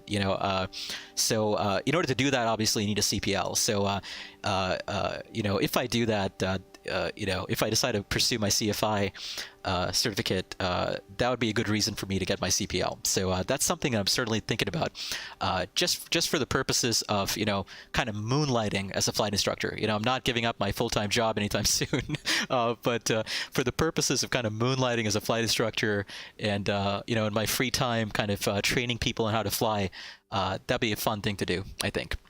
So that's the story there, Blums. Okay, let's see. Hasru was saying it's probably because the Azure system that they're using is mainly for corporate users. Azure Cloud is a very, very expensive service built for companies that are in need of AI services. Oh, okay. That makes sense, Hasru. Yeah, so it's just a different audience, right? Totally makes sense in that case. Yeah, that would actually make a lot of sense. I didn't think of that. I'm guessing most corporate clients, right, are probably not the biggest, flight sim enthusiasts, right? So they probably don't know the first thing about this. So it probably wouldn't make a whole lot of sense for Microsoft to kind of use flight sim to promote that, right? So that makes sense. Hazri was saying Austin has hinted that he's working on a new ultra-realistic weather engine. Okay, well, we'll see what that looks like. Although, I gotta tell you, unfortunately, for better or worse, right? I got to go back into our time compression here. For better or worse, okay, back to 4X here. We're at flight level 380. But for better or worse, right? Unfortunately, the new world of flight sim is going to guarantee that visuals take precedence, right?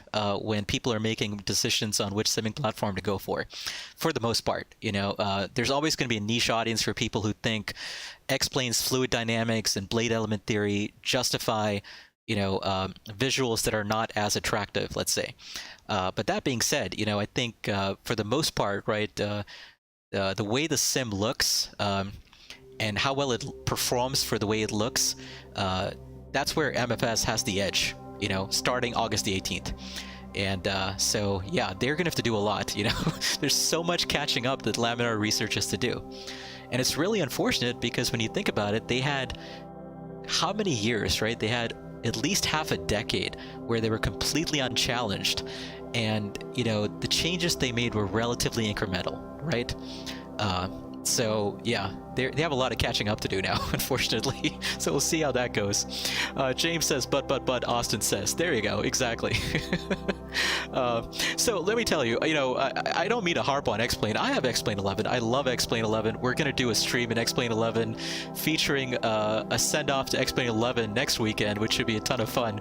I'm gonna make it a surprise, but once you see what it is, I think you'll enjoy it. It's gonna feature challenging approaches, but not to digress. I love X-Plane 11. Don't get me wrong. And I love kind of, as an engineer, or I don't work as an engineer now. I work more on the management side of things. I got my MBA a long time ago. But, as somebody who was technically trained as an engineer, I can appreciate, that there's a company out there that says, we want to focus on aerodynamics, we want to focus on fluid dynamics, and we want to create a simming platform at a very inexpensive price that creates a pretty good representation of how air behaves around an airframe.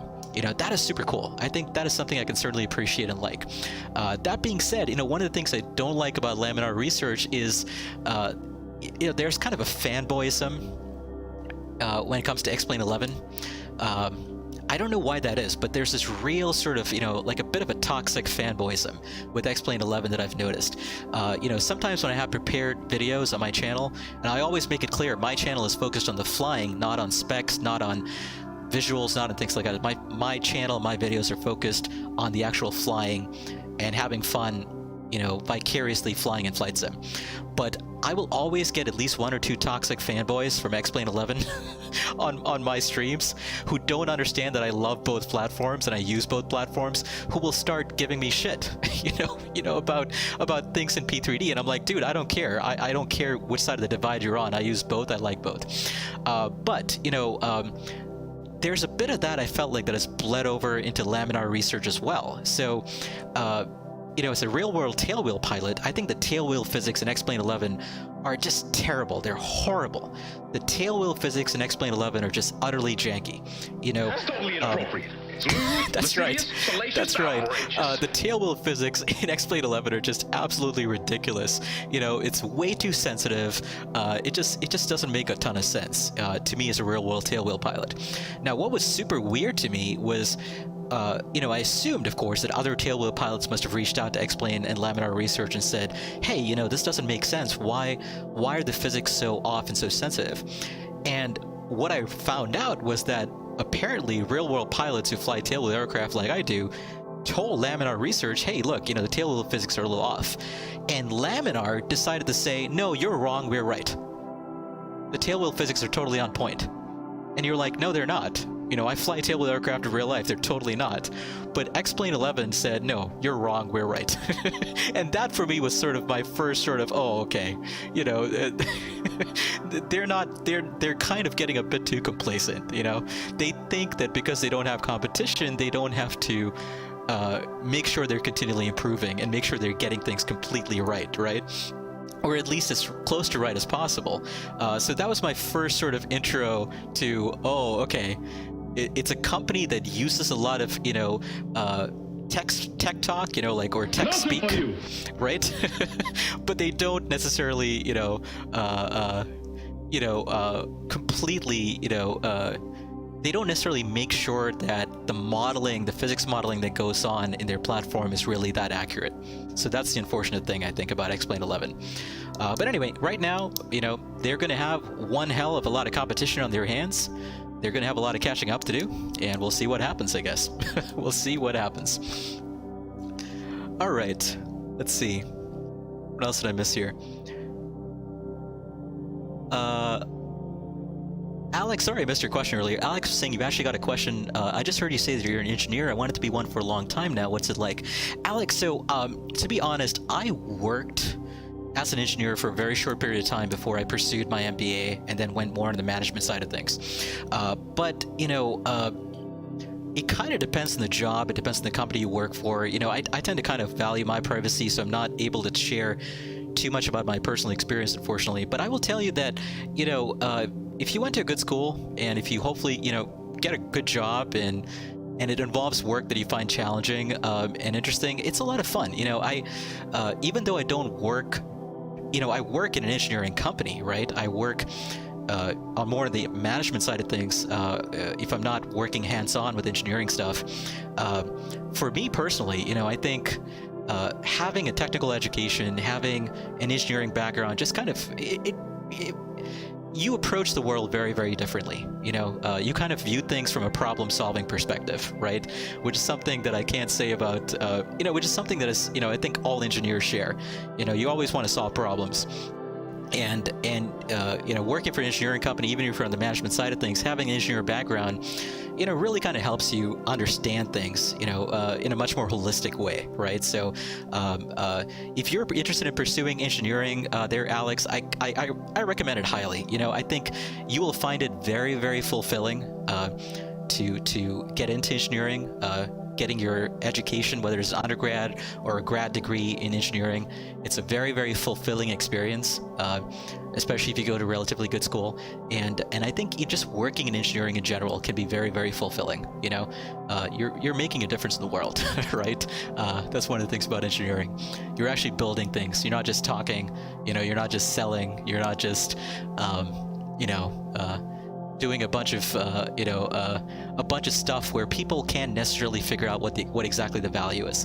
When you work in engineering, you're really, it's always something concrete that you're doing that can be connected to some value that is being added to the world. So, not to get too sappy or sentimental here, but if you're interested in getting into engineering, I can't recommend it highly enough. I think it's worth pursuing, for sure.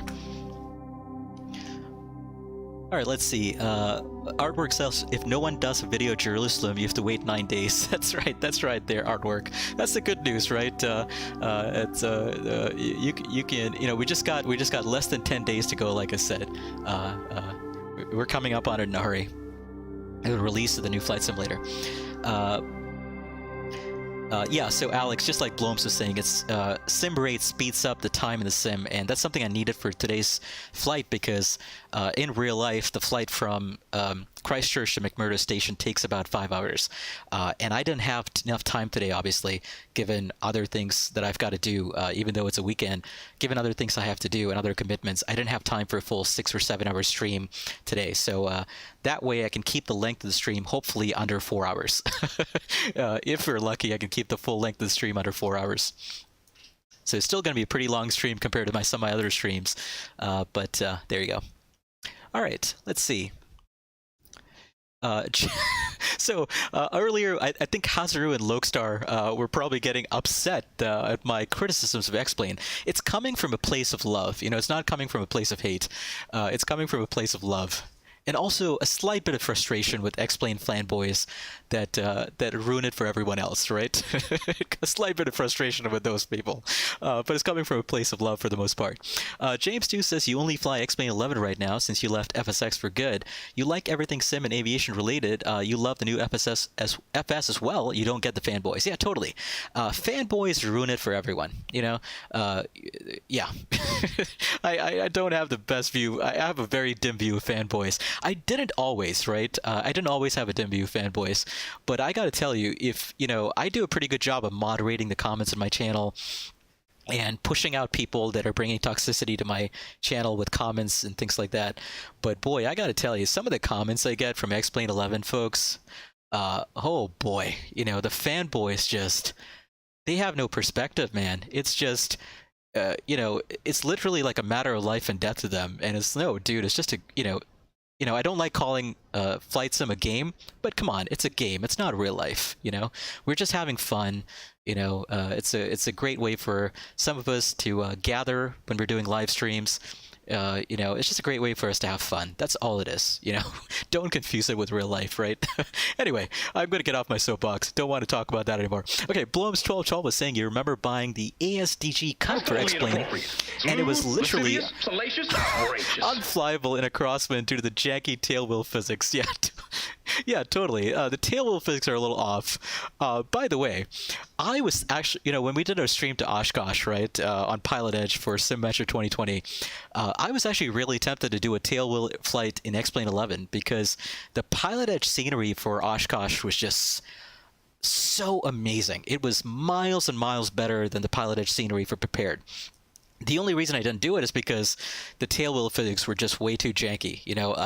I was like, dude, I'm a real-world tailwheel pilot. I've had hundreds of flights in tailwheel airplanes over my life. I have never, ever ground looped a tailwheel airplane, although I've come close on 2 occasions. Every tailwheel pilot has, in really gusty crosswinds. But, in X-Plane 11, even as an experienced tailwheel pilot, I can never fly a tailwheel airplane without ground looping it. It's just, I don't know what is up with the physics there. So anyway, it is what it is. James is saying there's a podcast on Threshold's channel with Austin. You don't share his vision. Yeah, so I'm going to have to look up what his plans are in the future.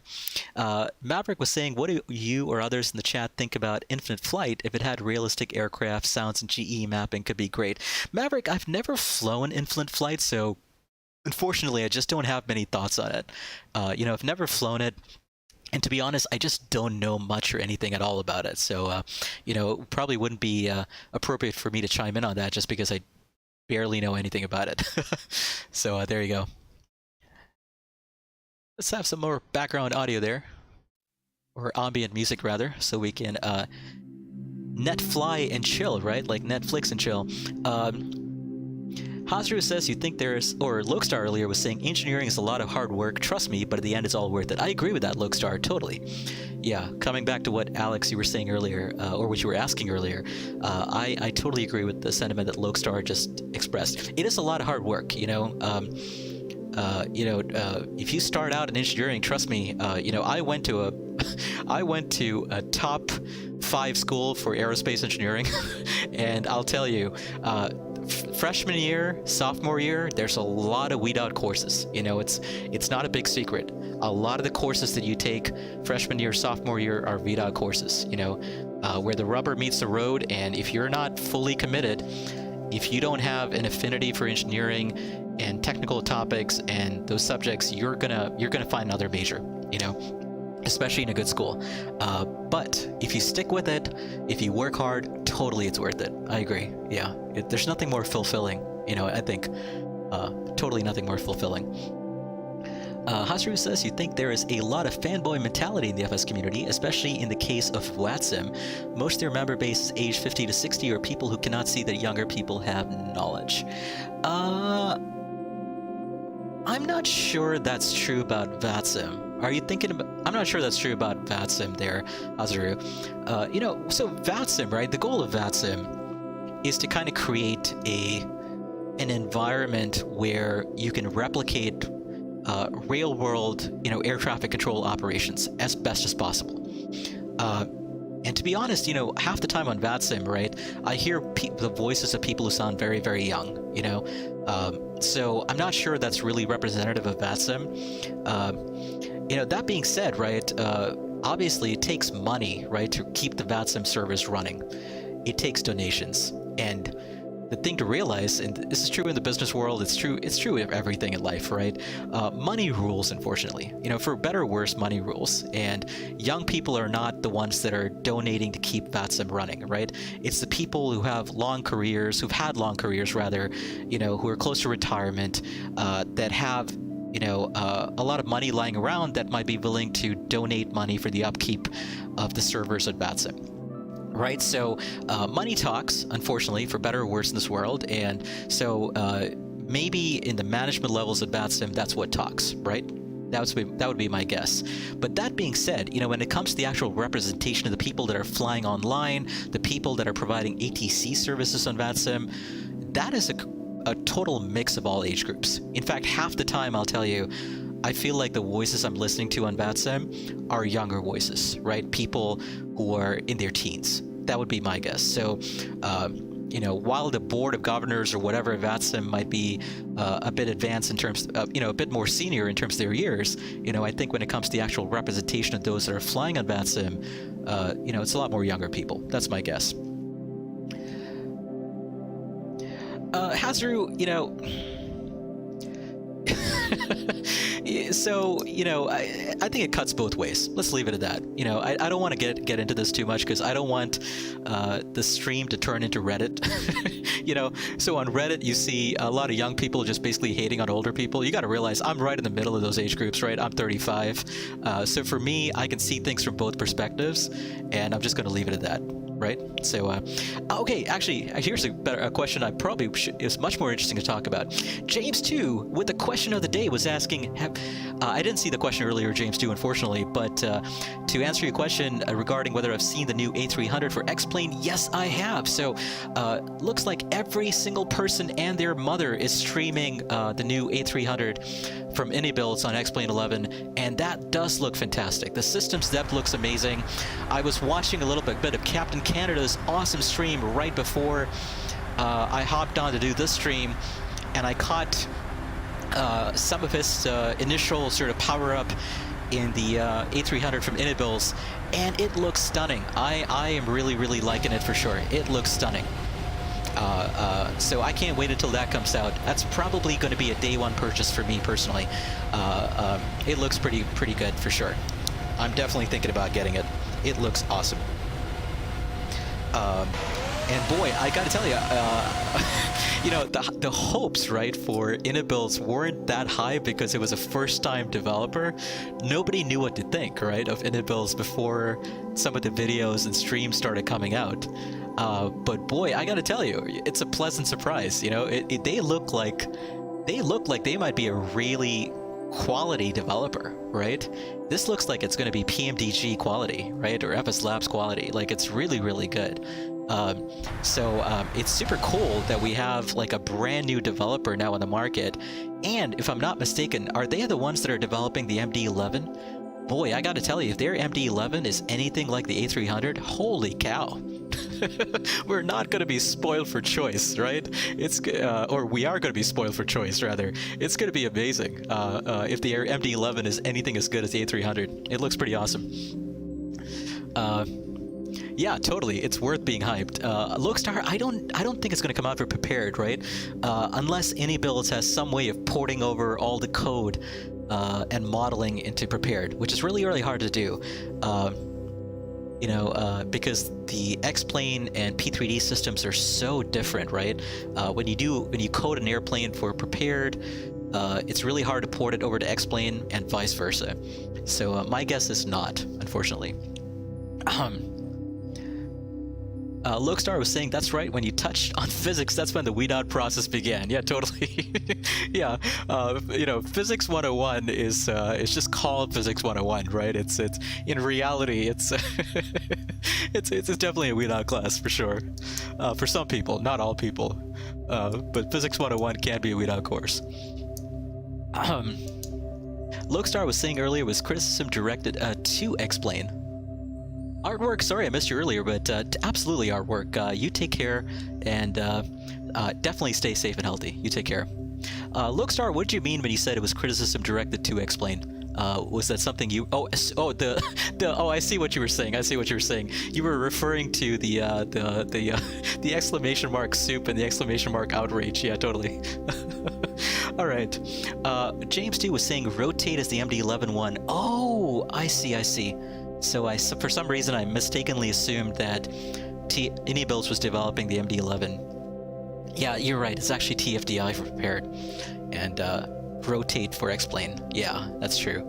Yeah, so that's unfortunate. But either case, so I was wrong about that. Mea culpa. I was wrong about that. Obviously, as folks in the audience or chat have pointed out, clearly Inables is not developing the MD-11 for X-plane. But that being said, you know, I don't care what they're developing next. It's gonna. I am super excited, you know, for whatever they choose to develop next. From everything I've seen and heard from other streamers and other folks in the flight sim community who've got their hands on the beta for the A300, it looks like Inables has knocked their first project out of the park. So boy, it's going to be amazing when we can all fly it, and it's going to be amazing. Hopefully they keep developing add-ons as well. New add-on or other add-ons as well, and hopefully they develop for Microsoft Flight Simulator. That'd be super cool. Okay, one thing I'm going to do here real quick, I'm going to check on the weather at McMurdo Station. Hasn't really changed. Ceiling's still broken at 2,000, overcast at 8,500. Because I'm flying offline, I can do a little bit of trickery here. Here comes exclamation mark outrage, right? But I can do a little bit of trickery here and have a little bit of custom weather at McMurdo Station. And the reason I want to do that, obviously, is because you know, the point of flying into a place like this, especially on a kind of a farewell stream for Prepared, is to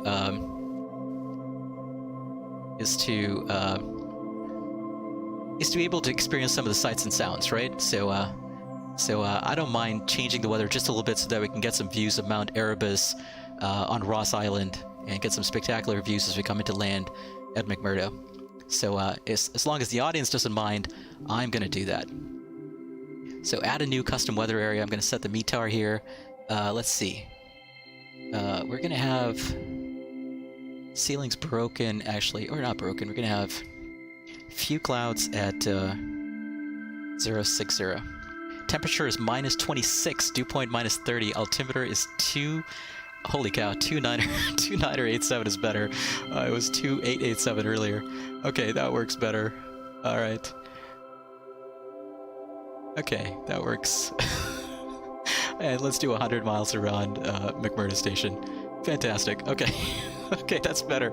Altimeter was 2887, by the way, according to the sim, which is crazy. That's crazy. That's just nuts. Okay. All right. Let me get back to chat here. Bloms is saying, Bloms is saying you need a study level A380 so bad. Yeah, totally. That'd be super fun for sure. -26. It is Antarctica, folks. It is the bottom of the world, right? It's super cold. As I said, you know, the title of the stream, right, is a trip to the ice. It wouldn't be ice if it wasn't super cold. But we're heading down to Antarctica for sure. So it makes sense it would be super cold. And plus, I'm using real-world weather, right? So, oh, actually, there's Antarctica below us. Let's go ahead and reset the sim rate there. All right. We've just got another 300 miles to go to our top of descent. We'll re-accelerate the sim rate here in a second, but so that we can accelerate to our top of descent. But look at that. This is Limesim's Antarctica X scenery. Wow. You can see the ice shelf, or you know, the ice flows down there. That's super cool. All right, folks, welcome to Antarctica. We're over. I'm trying to remember what exactly this part of Antarctica is called. This is not McMurdo Sound yet. We still got another 100 miles to go before we get to McMurdo Sound. But look at this. This is pretty. There is a beauty to it, you know. You know, in the words of Buzz Aldrin, right? What was the phrase that he used to refer to the beauty of, you know, the landscape on the moon? Magnificent desolation. That's what you got here. It's pretty. You know, in a kind of in a very different, strange, weird way, but it is pretty nonetheless. All right, folks, we're over Antarctica. We got another 300 miles to go to our top of descent. We got another 435 miles to go to McMurdo Station. All right, let's go back to time acceleration here. Auto cruise. Okay, back to 4x, and I'll go back to 1x in about 10 minutes, actually. Actually, less than 10 minutes. Yeah, so about, yeah, a little less than 10 minutes, we'll go back to 1x as we come up on our top of descent. All right. Oh, James was saying their next plane is the A380. Oh, that's what it is. Okay, okay. Because I remember thinking they mentioned they were developing something else, right? So that's what it is. The A380 was the one that that Inabils is developing next. So that's super cool. Yeah, that is going to be awesome. And yeah, Loadstar unfortunately looks like they're only developing for X-Plane as of right now. Yeah, you know, I hope they bring it to, if they don't bring it to P3D, their Loadstar, I hope they at least bring it to MFS, you know. One of the cool things that I heard, right, was that the very first PEHRR aircraft add-on for MFS is actually going to be a port from X-Plane. It's going to be the Kit Fox that somebody had for X-Plane 11. So somebody found a way to port that over to MFS, and that's going to be the very first PEHRR aircraft add-on for Flight Simulator, if I'm not mistaken. So that gives me hope, right, that, hey, you know, although that is not a super detailed, you know, it's a Kit Fox, right? It's a small kind of bush plane in X-Plane 11 with, you know, without a ton of like coding that needs to go into like systems and computers, flight computers, and the FMC and things like that. But it does give you a little bit of hope that hopefully, you know, some of the X-Plane developers will start, you know, also developing and porting some of their current add-ons over to MFS. In addition, of course, to the folks that do stuff for Prepared and FSX, like PMDG, FS Labs, etc. In fact, when you think about it, right, the DC-6 from PMDG was originally for X-Plane 10, right? And then they ported that over eventually to Prepared. So that can be done, right? So I can imagine that hopefully some developers, right, for X-Plane 11 are thinking about the much vaster market potential in MFS and are developing for that as well. All right, let's see. Hazri was saying you hope that aircraft development isn't too difficult for FS 2020. One of your favorite experiences with X-Plane 11 was making your own custom aircraft with PlaneMaker. Yeah, totally. You know, I remember doing a couple of those way back in the day when I first started with, way back in the day when I first started with X-Plane 11. But I wanted to see what we were doing on the fuel temp prediction. Oh boy, okay, so the fuel is going to be a bit cold, it sounds like, right? So what I want to do, is there a fuel heater on here?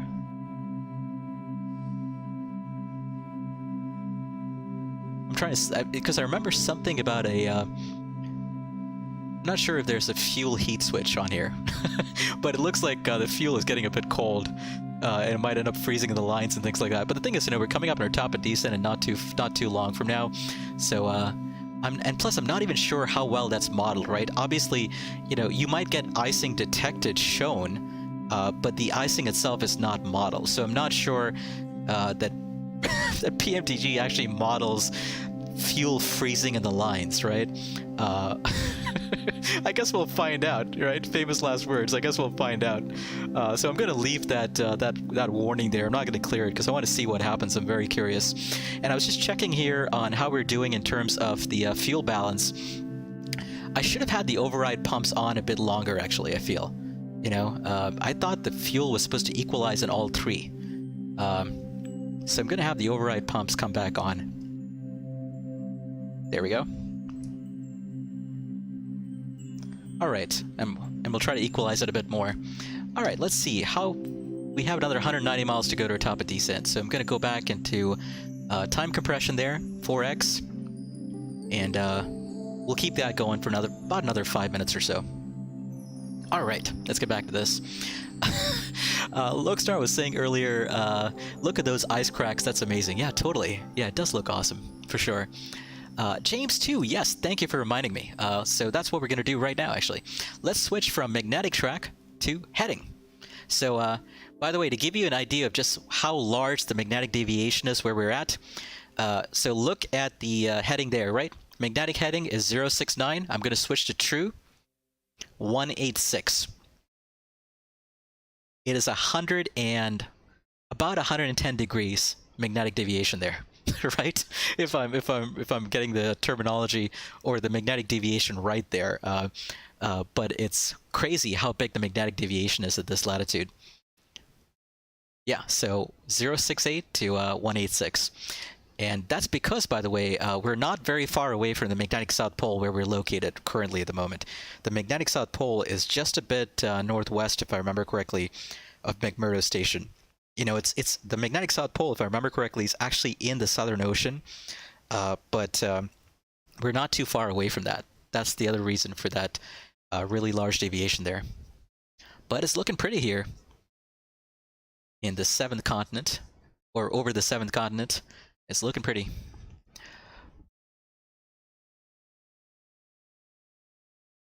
Castillos, I feel like you're tempting fate here. You know, I feel like you're starting to act a bit more troll-like, and the longer you go, the closer you get to testing my patience to a point where I stop being patient, Castillos. So watch yourself. Okay. Lokestar was saying, hey, DJ, I don't know if you caught it earlier, but hopefully we can get that Q400 flight. Yeah, Lokestar. So as I said earlier, unfortunately, last week did not work out. I just had a bunch of things come up, and I just got too busy, so I wasn't able to do it. You know, we might, yeah, hopefully next week I can find some time. I'll let you know. Bad Philanthropy was saying, I think you're just supposed to descend lower. I think you're right there, Bad Philanthropy. I think you're totally right. I think that's it. There's no fuel heater switch on here. Although I think some of the aircraft that fly to Antarctica, they actually have a system for that. Obviously, this is the PMDG aircraft that doesn't have that modeled, and this aircraft in real life does not fly to Antarctica. But I think you're totally right. That's exactly what I'm supposed to do, just descend a little bit. Either case, we're going to come up on our top of descent here in the next 100 miles. So we'll be heading down in not too long from now. Okay. Lokestar was saying wing or engine anti-ice.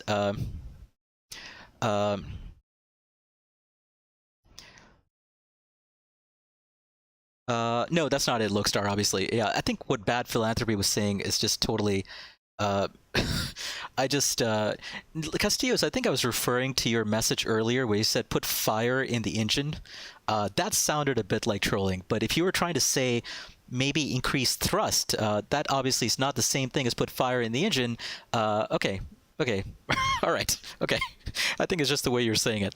All right. Anyway, Blomes1212 was saying when doing your ATPL theory, you're getting taught by an ex-777 captain. They said they flew faster to increase friction on the wing and heat the fuel. That's super interesting there, Blomes. I mean, it does make sense, right? Because there's obviously, you're in the transonic regime. And you're in the transonic regime, right? And obviously, there is a little bit of heating that goes on in the transonic regime, right? Due to ram air pressure. So yeah, that's super interesting, though. I didn't know they did that in an aircraft like the 777, but that is super interesting that they did that. Yeah, so very, very cool. James too was saying you just search for it, and it seems you have to, just like Bad Philanthropy said, you have to lower your flight level to increase the fuel temps, and you search for it. That is awesome. Tony Roper, thanks for hanging out with us. We'll catch you next time. Thanks very much for hanging out with us. And absolutely, you're more than welcome. Welcome to come back and hang out with us anytime. Castillo was saying, like if you put too much thrust, you overheat the engine. Might that work? Not really, Castillos. Obviously the heat in the engine is localized to the engine, right? It's not going to extend out that much, and the exhaust plume is directed straight back from the engine. It's not going to extend to the fuel tank, so that's not really going to work. Bleed air, obviously, from the engines can be applied to the engine. The nozzles, the inlets, and as well to the wings themselves, but that has a specific bleed air system, so that's how that works. Okay, we're coming up on our top of descent here in 26 miles. Let's get rid of time compression. All right, time compression reset. Let's get those sounds back on. All right, we're coming up on our top of descent here in 24 miles. Let's go ahead and roll our altitude selector here down to no ATC. I'm not flying on lines. I'm going to roll my altitude selector here all the way down to 3,000 feet. actually, you know what? I did want to talk a bit about MSAs here. So I'm going to roll it down to the MSA on the western side of Ross Island, which is close to 11,000 feet for now. And let's talk about flying in here. So the winds are favoring a landing on 1-3, if I remember correctly. Indeed they are. Winds are actually calm, so it doesn't really matter which one we land on. Okay.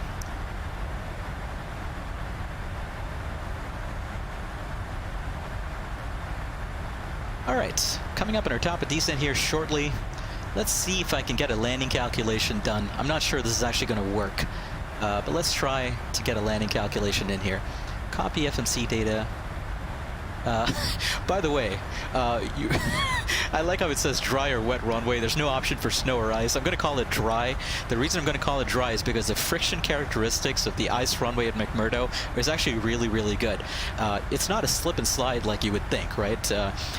When you're landing on an ice runway, especially an ice runway that's that cold, the friction characteristics are actually really quite good. You know, it's comparable to landing on concrete is what I heard. So we're all good there. AC on, anti-ice, it's not really modeled in PMDG, so I'm going to ignore that. And then, as we come up on our top of descent here, I'm going to add the winds. Show keyboard. Winds are calm, so I'm going to put 0/0. Outside air temperature is a whopping -26. It's sub-zero, man. It's cold. -26. C. All right, and -14 Fahrenheit for those of us Fahrenheit users. And QNH is actually altimeter setting is 2987. So let me go ahead and switch that back to inches of mercury there. There we go. Okay, 2987.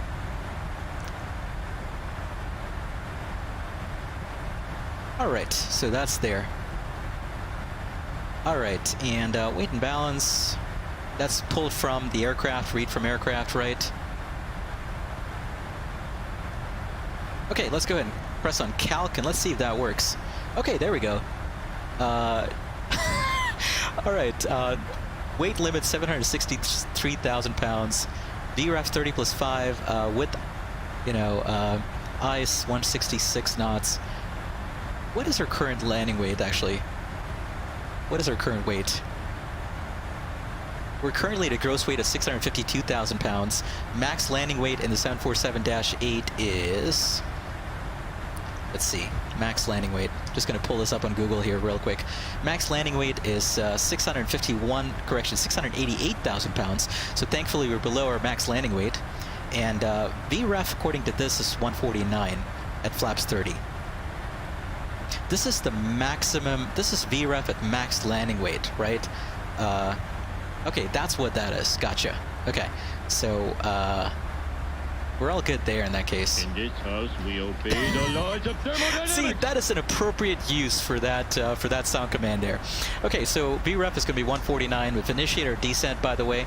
We're heading down, and let's see how long it takes before that fuel temperature alert goes off there.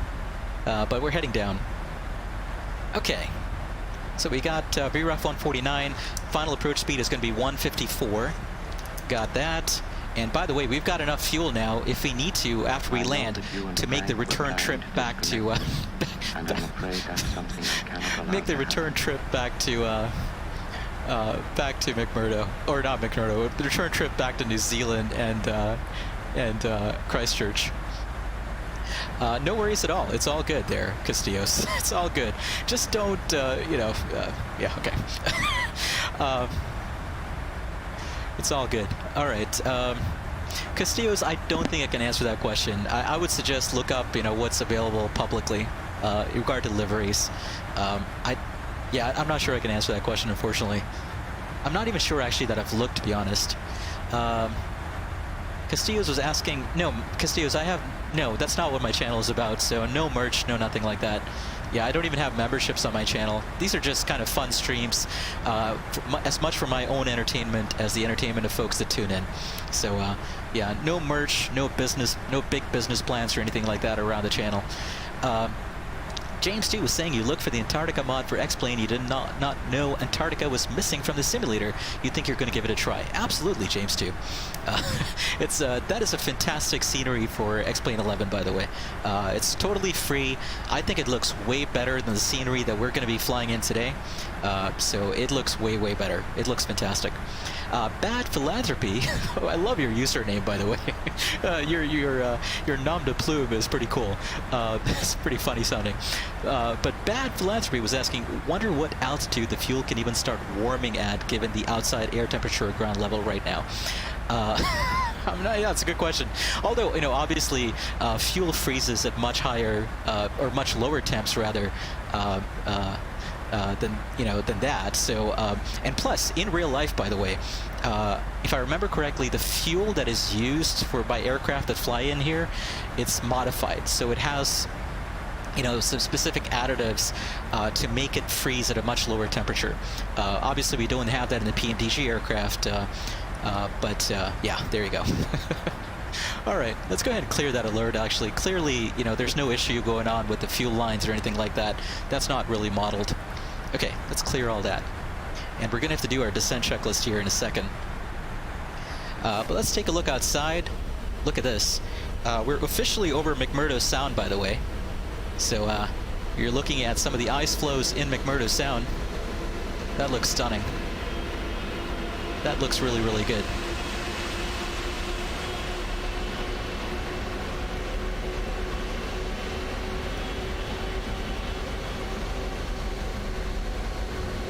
So hopefully we should have some pretty spectacular views of Mount Erebus as we come up on it later.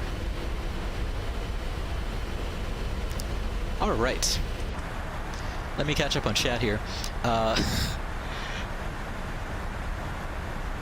Blooms, I'm not sure I understood the question. What do you mean, how many vectors does McMurdo have? Oh, do you mean how many approaches? Yeah, well, so in real life, right, the ice runway is rebuilt every year. So every year, the runway layout, all that stuff can change every year. This is kind of fixed based on the year that Limesim decided to model the scenery after. So, in this scenery that I have, it's just two vectors, right? It's just two directions to land. There's runway 13 and there's runway 31. And those are true headings, obviously, not magnetic headings for those runways. So 130 on 13, 310 on 31. There we go.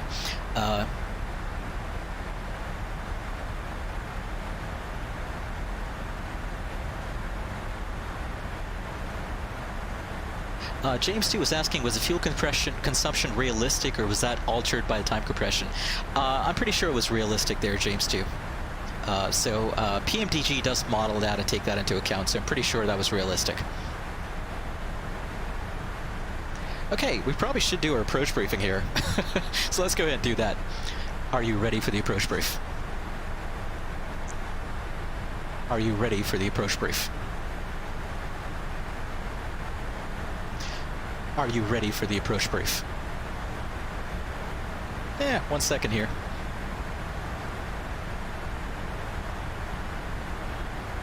Audio test in progress. Left speaker test. Right speaker test. Audio test complete. Descent procedure.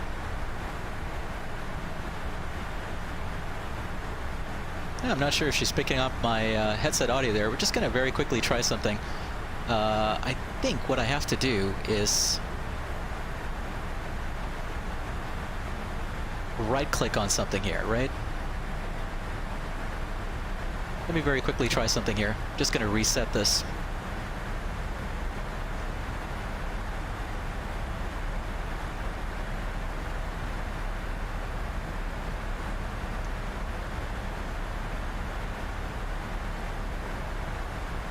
Alright, as soon as this is done, hopefully I can get it to work. Descent procedure. There we go. Stand by. Check Okay. the gear speed. Alright, thankfully that worked. I'm not sure why that wasn't working earlier, but thankfully that worked. Greg Soper was saying that often happens after you're either muted or wait a long time. That makes sense. Yeah.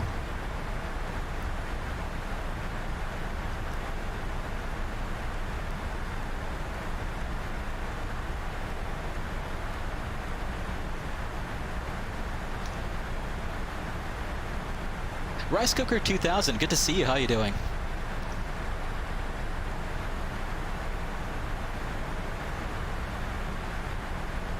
All right, let's do our approach brief here. Just trying to pull up the weather information. Are you ready for the approach brief? Go ahead. Okay, the weather at the McMurdo Station ice runway. Winds are essentially calm. Winds are out of 1222 at 04 knots. Visibility greater than 10 statute miles. Few clouds at 6,000 feet. Temperature a whopping sub-zero, minus 26 degrees, and a dew point of minus 30. Altimeter is 2987. And let's take a look at our arrival routing here. Let me show my Chrome window here real quick. Okay. Ooh, 1 second. I'm going to hide that once again while I sign into Navigraph. Navigraph signs me out every once in a while, which is kind of annoying. But let me sign back into Navigraph. There we go. Okay, let's pull up that window once again. Okay, so we're on the Alpha 338 airway at the moment. We're headed south here towards Rappi onto Bird. At Bird, we're going to hang a left, continuing down the airway towards the NOBEY fix. And once again, right, McMurdo Station is on the southern tip of Ross Island. And Mount Erebus is right in the center of Ross Island there. So we've got 4 MSAs here on Ross Island, right? You've got the highest MSA, obviously, right over Mount Erebus, 15,400 feet. You've got the MSA that's most pertinent to us on the western side of Ross Island, 10,800 feet. And so we're descending down to 11,000 on our descent here. But we'll continue lower, obviously, once we get to that altitude. And then on the western side of Ross Island, you've got 14,500 and then 10,600 on the very extreme eastern side, rather, of Ross Island. And once we get to NOBEY, we're going to kind of vector ourselves in for the visual approach runway 13 at McMurdo Station. You don't see it here in the charts, obviously, but McMurdo Station is right there, and then you've got the ice runway kind of parallel to the base right there. So we're going to aim to come straight in on 13 on a visual approach. So that is our plan. There's only one sort of taxiway, if you can call it that, leading off the runway. So one important thing to note, actually, one actually really interesting thing to note, when I did my video featuring the flight to Antarctica, I had a real-world C-141 pilot who'd flown to Antarctica comment on my channel, and he was telling me that in real life they never used thrust reversers at Antarctica when you're landing on the ice, because you can essentially put yourself in a whiteout situation where the thrust reverser blows any snow from the snowbanks along the side of the runway directly in front of you, completely obscuring your vision and bringing your vision down to zero, or your visibility down to zero. So he was saying that you never use thrust reversers, you just use braking to stop. And I did a practice run of this a few days ago. It's surprising how quickly you can stop the PMDG 747 on the ice just using brakes. So we're not going to use thrust reversers. I got to remember mentally to take myself out of that habit of immediately bringing the thrust reversers out when I land. We're going to land and just use braking to stop the airplane. So that's going to be our plan.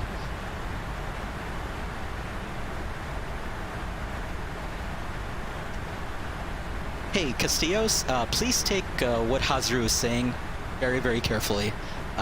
You know, I feel like you're being a bit disruptive with some of your comments and your behavior. You know, just please take what other people are telling you, including myself, and that way we can all get along. You know, if we can't get along, let me be very, very clear. I have a very, very low tolerance for trolling kind of behavior. You know, you can be defensive or whatever it is, but, you know, when you get to a certain point, people can see what you're doing. So just what Hazru told you applies to you. Make sure you listen to it, please. Okay, so anyway, no thrust reversers, because obviously a whiteout situation is not being modeled here, but in P3D. But we still, I still want to kind of follow that procedure that Starlifter pilot was telling me about, because that sounded really, really interesting. Some of these procedures that they use in Antarctica. So anyway, we're going to land. If we can taxi off of the taxiway, we'll taxi off. Otherwise, we'll circle back, flip the airplane around and then taxi off. So that's going to be our plan. Okay, so that is it really. And our auto brake setting is going to be level 3, and that's really it. So that's our approach brief.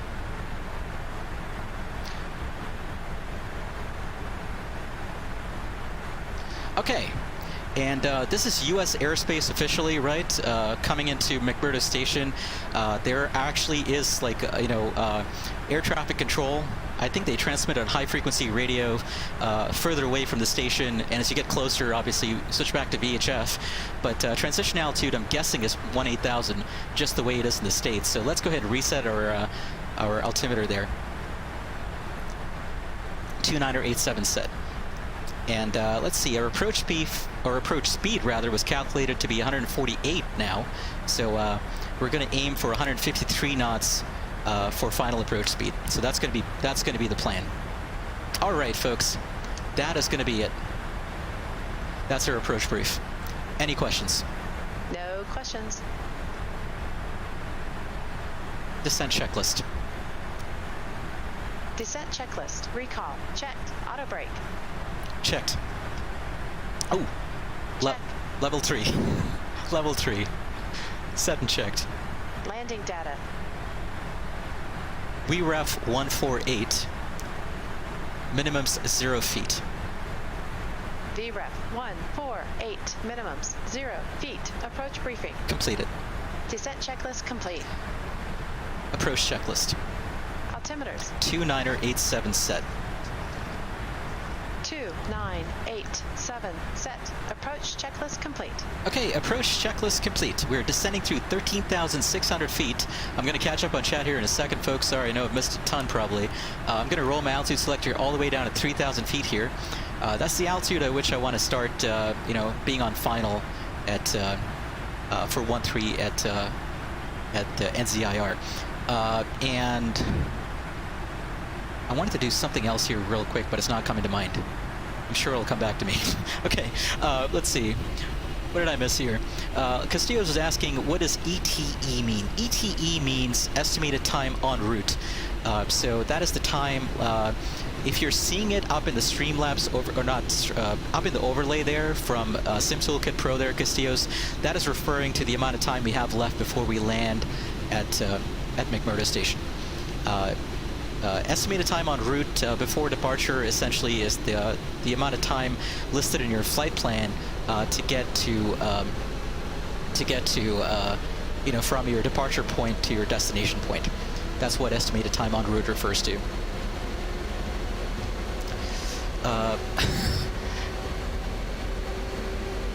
That's right, Azuru. Although it's kind of funny to have, I do like that call sign, or not the call sign, but that name that Lokestar picked for himself. Although, if I remember correctly, Lokestar's, your name was different before, right? I remember I used to joke that you were the artist formerly known as, and then I forgot what it was. But anyway, I do like Lokestar's name, though. It's super cool.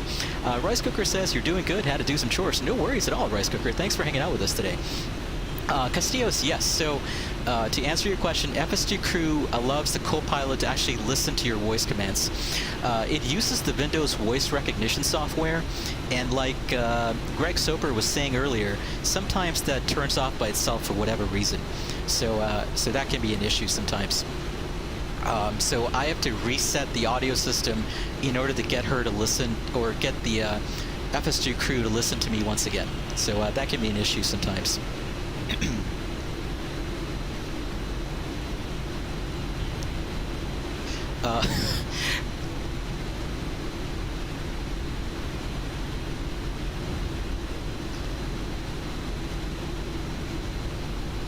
Bloom's 1212 was saying, do they change them depending on the year and the condition of the ice? So Bloom's 1212, actually there's two U.S. bases at McMurdo Station, or two, air bases at McMurdo Station, depending on when in the Antarctic summer season you're flying in. So if you're flying in the early part of the summer season when the sea ice is the thickest at McMurdo Station, you essentially have the McMurdo Station ice runway and November Zulu India Romeo, and that's the runway they use when the ice is thick enough to land on the ice itself.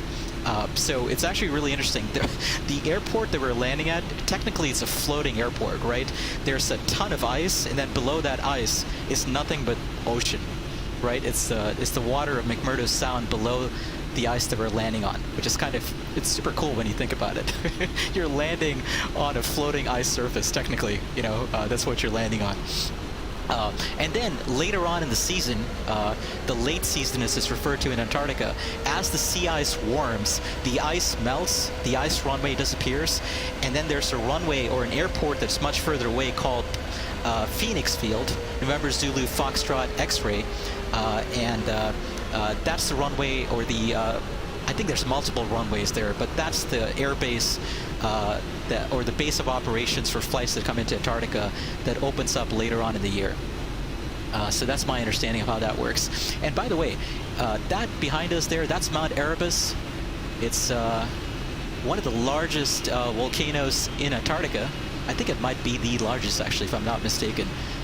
There's Mount Sidley as well, if I'm not mistaken. And then, obviously, you've got the ice shelf here. This is still McMurdo Sound, but this is still, a bunch of sea ice over the waters of McMurdo Sound. And if you see there's a white line from from McMurdo Sound, just kind of going through the sea ice all the way to McMurdo Station. You see that kind of white line there? That's actually a shipping channel. So this time of the year you got ice, not this time of the year, but once the Antarctic summer season starts, September, October, you'll have some shipping like icebreakers that will essentially create this channel through the sea ice so that they can ship supplies and equipment to McMurdo Station. So that's what that little white line is. Okay, continuing our descent here through 8,500 feet. Hazaru says today was one of the hottest days in British history. Temps reached nearly 40 degrees centigrade. Not good. Yeah, totally there, Hazaru. It's 40 degrees in the UK. That's insane.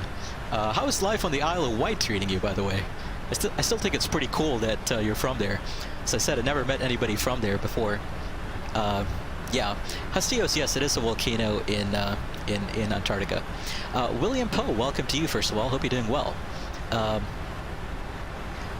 William Poe was asking, am I in Sim? I'm using SimToolkit Pro, William Poe, but I'm not, broadcasting my information on SimToolkit Pro, if that's what you're asking. But I am using SimToolkit Pro just for the overlay today, just for the overlay.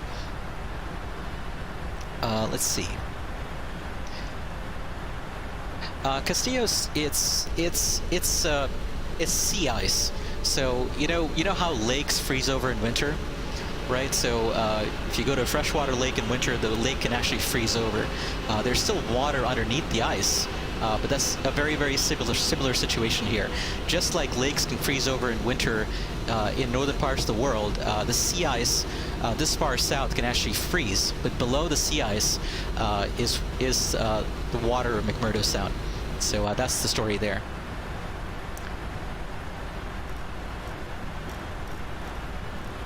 All right, folks, coming up here.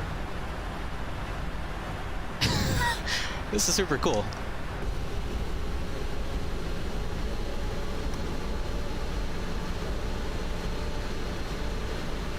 So, yeah, I'm trying to think. Is Mount Erebus the largest volcano in Antarctica? I think it is. Although it might be Mount Sidley. Actually, yeah, so Mount Erebus is the second highest volcano in Antarctica after Mount Sidley. And the elevation of Mount Erebus is 12,500 feet, approximately. 12,448 feet to be exact. So, yeah, it's pretty awesome. And Mount Erebus has the distinction of being the southernmost active volcano on planet Earth. So there you go, folks. That volcano that you're seeing back there is the southernmost active volcano on planet Earth. Pretty cool.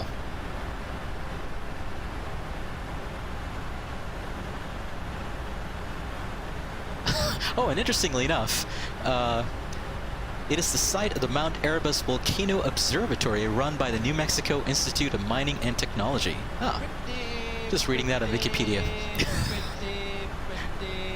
There we go. A little Larry David don't hurt anybody, right? There you go.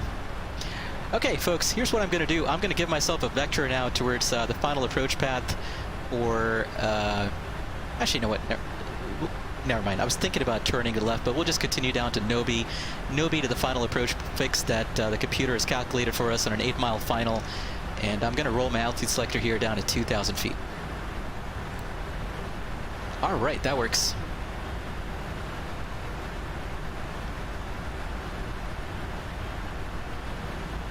And let's go ahead and start slowing down here. Slow down to 180. We're coming up on this place in a hurry here, on McMurdo Station in a hurry. Let's go down to the flight detent on the spoiler, start slowing down. Let's go ahead and arm the approach mode. The approach mode is going to give us final approach course. Oh, and glide path has already been intercepted. So essentially this is a computed 3-degree glide path, right? And the final approach course is just lined up with the true heading of the runway. So that's what the story is there.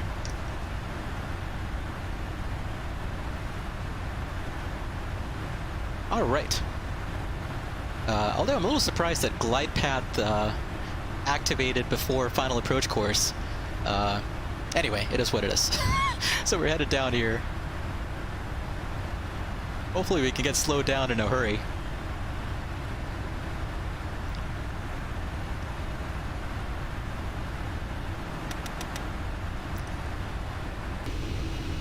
All right. Hazru was saying at this time of the year you get a lot of tourists. Even more so this year is the UK has travel bans in many countries. People who normally go to them end up here. Our population doubles in the summer. Oh, gotcha there, Hazru. Interesting. Flaps 1. Speed checked. Flaps 1. Okay, and 1 second here. Let me very quickly do something. Just going to turn off the Flaps override 1 switches and the green. fuel pumps. And let's go to engine there. Flaps 5. Speed checked. Flaps 5. Okay, and so there's Mount Erebus once again, and over there is the southern tip of Ross Island, and you've got McMurdo Station over there. So you see a little bit of, you know, bare ground there. Looks like rocky ground, a lot of browns and blacks. That's where McMurdo Station, the base itself, is located. Flaps 10. Speed checked. Flaps 10. Okay, all right. Let's focus on landing this thing here. Let's have some fun. Flaps 10 green.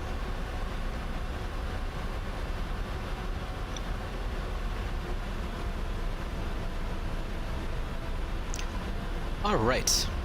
And let's go ahead and slow down our final approach speed here of 153 knots. Gear down. Gear down. Speed, FAC, or FAC, and glide path enunciator there on the FMA. Flaps 20. Speed checked. Flaps 20. Flaps 30. Speed checked. Flaps 30.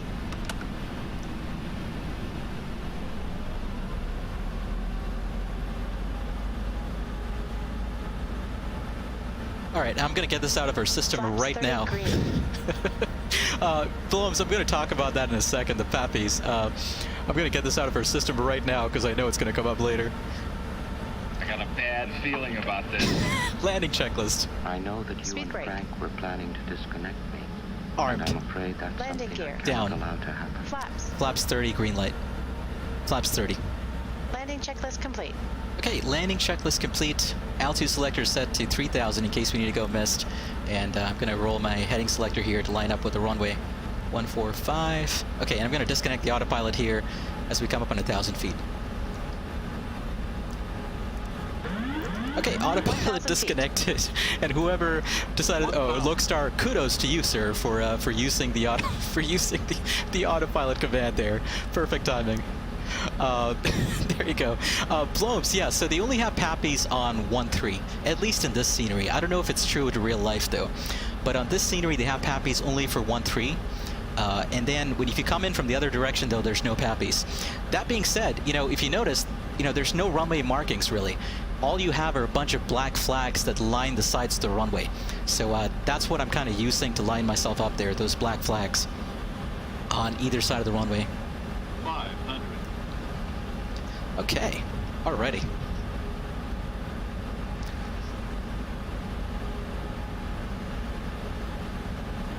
And I'm going to leave the flight directors on, by the way, because that way the auto throttle doesn't screw up in the flare. The flight directors need to be on for that, unfortunately. Okay, we're doing well. Right on glide path here. Nice indications there on the PAPI.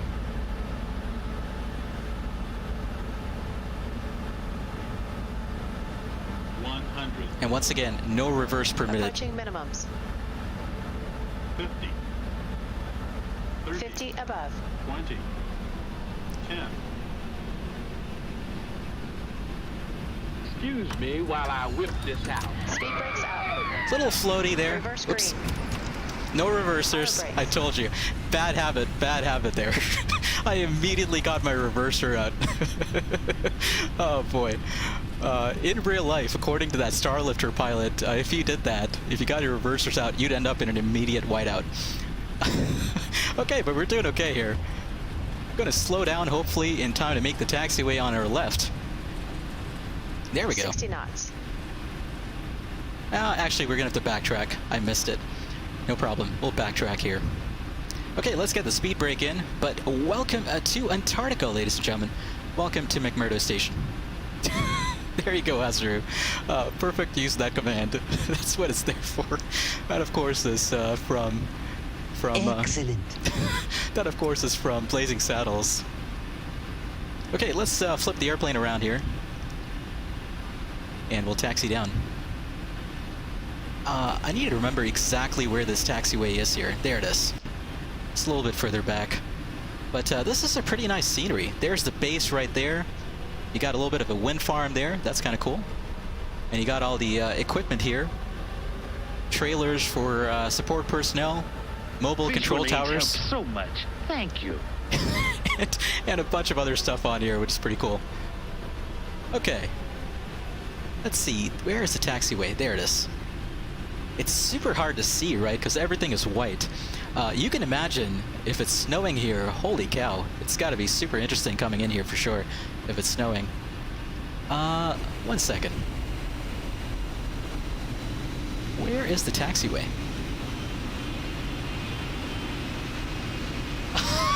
Okay, see, I basically feel like I'm blind here. The taxiway was actually back there.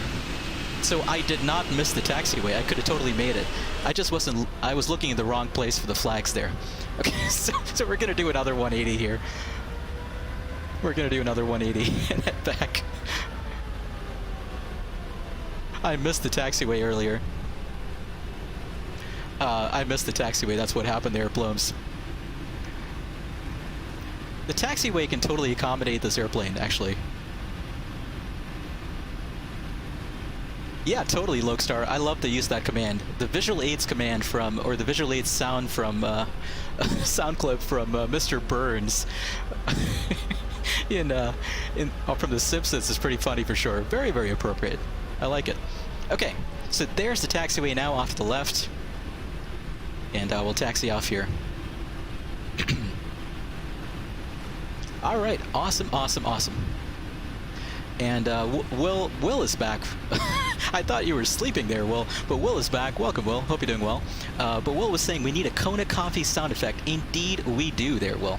We totally need a Kona coffee sound effect. Okay, now we're on the taxiway. Skidding and drifting and slipping and sliding on the ice due to poor taxi technique from your Intrepid Aviator here. Anyway, there's the base once again, straight up ahead. Boy, that's an impressive sight. And you've got these Twin Otters here. Those are operated by Ken Borek Air. I believe they're based up in Canada. but they fly down here every year for the Antarctic season, all the way from Canada. So they fly all the way down the United States, Mexico, Central America, South America, across Chile, and then across a good portion of Antarctica as well before they end up here at McMurdo Station for the Antarctic season. So that's pretty cool. Boy, I gotta tell you, I'm super curious what the story is going to be with operations this year, given the situation with COVID. Alright, so what we're going to do is we're going to park next to that C-130 over there, and then we'll check out some replays. So I'm leaving the aircraft in landing configuration, obviously, so I can do that. Blooms, absolutely, thanks for hanging out with us. Hopefully we'll catch you another time. You take care, Blooms. Thanks for hanging out with us. Matthew U4, welcome. Hope you're doing well. Thanks for hanging out with us. Will Dewey is saying you can't sleep. It's a balmy 30 degrees, or about 90 degrees for us Americans. Yeah, that's pretty hot for sure. Do you have air conditioning there, Will? Because it sounds from the descriptions like there is a distinct lack of air conditioning, or something like that, or maybe just poor air conditioning. I'm not sure if I'm misreading that there, but it sounds like you may have a lack of air conditioning situation. Okay. Alright, folks, welcome to McMurdo Station. It's replay time, right? Let's do some replays. Okay. Let's go to replay, show playback window. Don't get technical with me. There you go. Don't get technical with me, Lokestar. Yeah, that C-130 is actually really large. It's just the 747 dwarfs it, right? That's what's really going on there. The 747 just dwarfs the C-130. And this was kind of a floaty, buttery landing, right? It was floaty, though. But I had plenty of runway to play with, and I just screwed up my turn off the runway, unfortunately. Okay, there's the shadow of my airplane down below. So we're going to keep an eye on the shadow. There. Wow, look at that. Man, it's so easy to see how you can completely lose any sense of how high you are over the ground, because everything is white, right?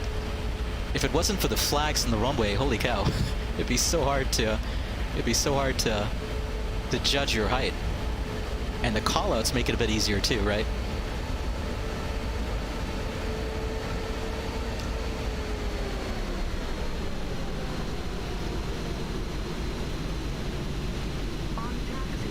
Alright, just disregard the ROS system there, but that worked out really nicely. And of course, I just completely forgot my own approach briefing there. I completely forgot my own approach briefing there, and got my reversers out just as a force of habit, and then I caught myself. So it was pretty interesting what that C-141 pilot was saying.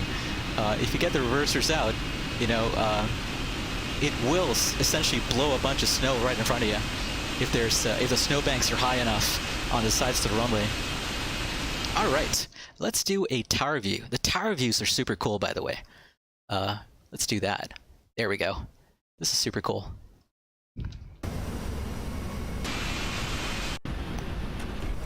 There we go.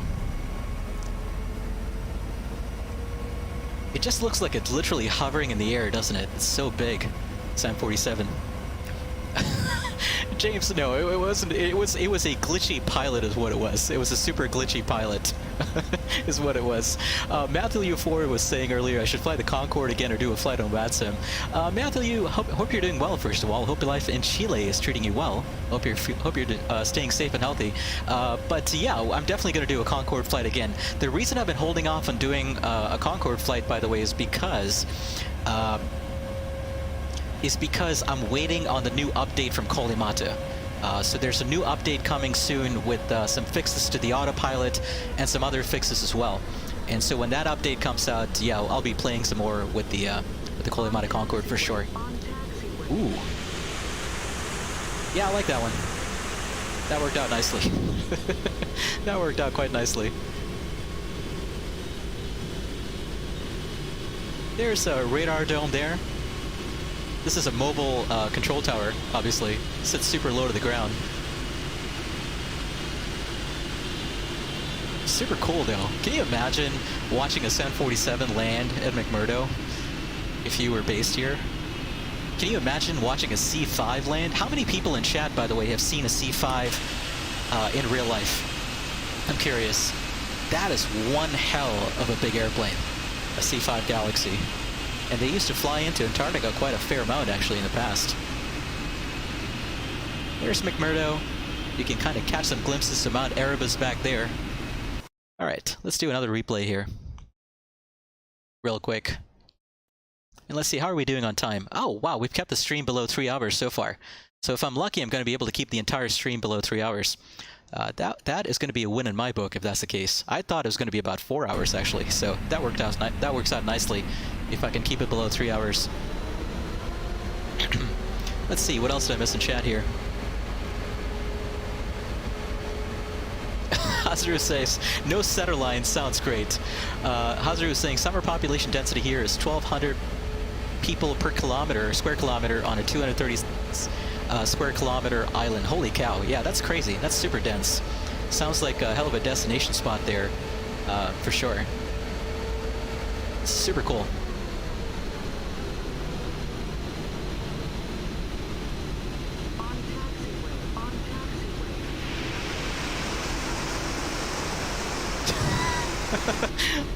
Oh boy. That worked out pretty nicely. Hey, that's pretty good. Nicholas Gok says you live 10 minutes away from Dover. Oh, how about that? Yeah, you're based. You mentioned, Nicholas, I think that you're from Delaware, right? So, yeah, so it totally makes sense. So there is a C5. There is a unit of the Air Force there, right, that has a whole bunch of C5s at Dover, if I remember correctly, right? Because every time you see C5s in the news, they're always flying into Dover, right? So, yeah, that's super cool. Super jealous that you got to watch those on a regular basis in that case, or you're so close to the base. That's super cool. Lokestar says, makes sense about that whiteout you mentioned. You mean even with snow on the ground, it sure does create some friction. Yeah, totally. And I think that pilot was specifically referencing the fact that, you know, when they clear the ice, by the way, right, to when they make this ice runway, obviously the ground around the ice is not going to be completely flat. There's going to be some pretty tall snowbanks on both sides of the runway, right? So what he was referencing was those snowbanks are high enough, and the suction, right, from the engines can be high enough that it can actually pull, and also the effect of the reversers can be enough that it can actually force the snow from those snowbanks essentially to surround the airplane if you get the reversers out. I think that's what he was referring to. And this is me not realizing that the taxiway was right there. So I thought I missed the taxiway, and I started turning back, but I totally could have made the taxiway there. Oh boy. Let's do a quick wing view here, and then we'll do one final replay, and we'll call it a day, folks. But this was fun. I really enjoyed this. Next week, like I mentioned, we'll do a stream in X-Plane 11,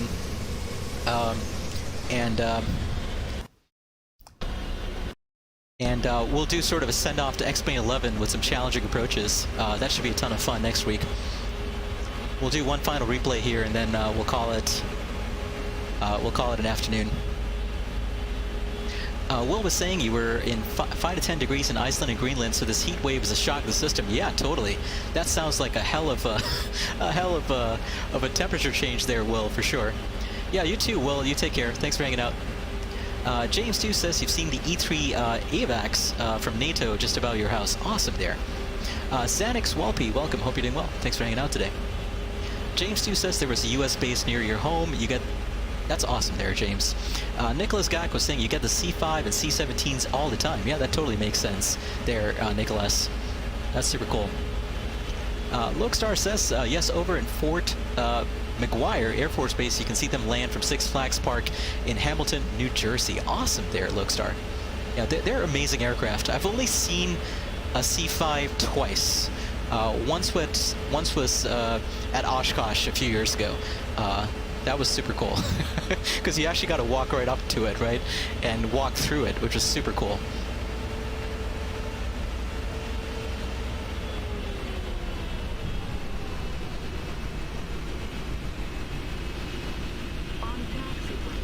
Oh boy, I hate that on taxiway alert. I don't know why I can't disable ROS there. I've tried to disable it, I just can't. All right, let's see. Just trying to pull up some music here for one final replay.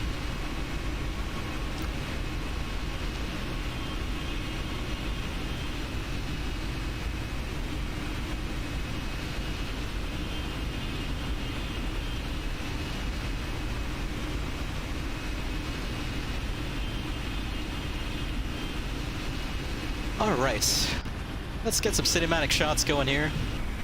Actually, 1 second. Oh yeah, we gotta do this. We gotta do a replay from this viewpoint, right? So we gotta do this viewpoint, and then we'll do one final replay with some cinematic shots, and then we'll call it a day. Who left here? James, no worries. We'll catch you later. Thanks for hanging out with us today. We'll catch you next time.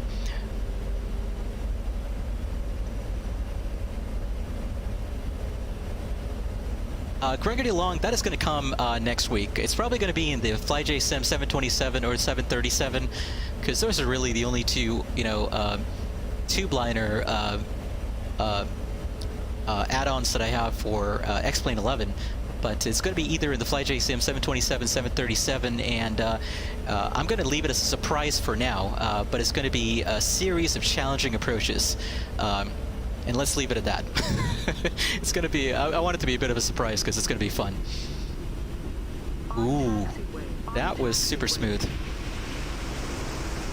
And the thing I liked the most about this was, usually I let the nose wheel just drop. This time I was a bit more careful letting the nose wheel come down. And that is a lot better, because usually in my landings I just let the nose wheel just literally slam into the runway. But on this one I was a bit more careful, which I like. Alright, that worked out nicely. Okay folks, let's go some cinematic shots here.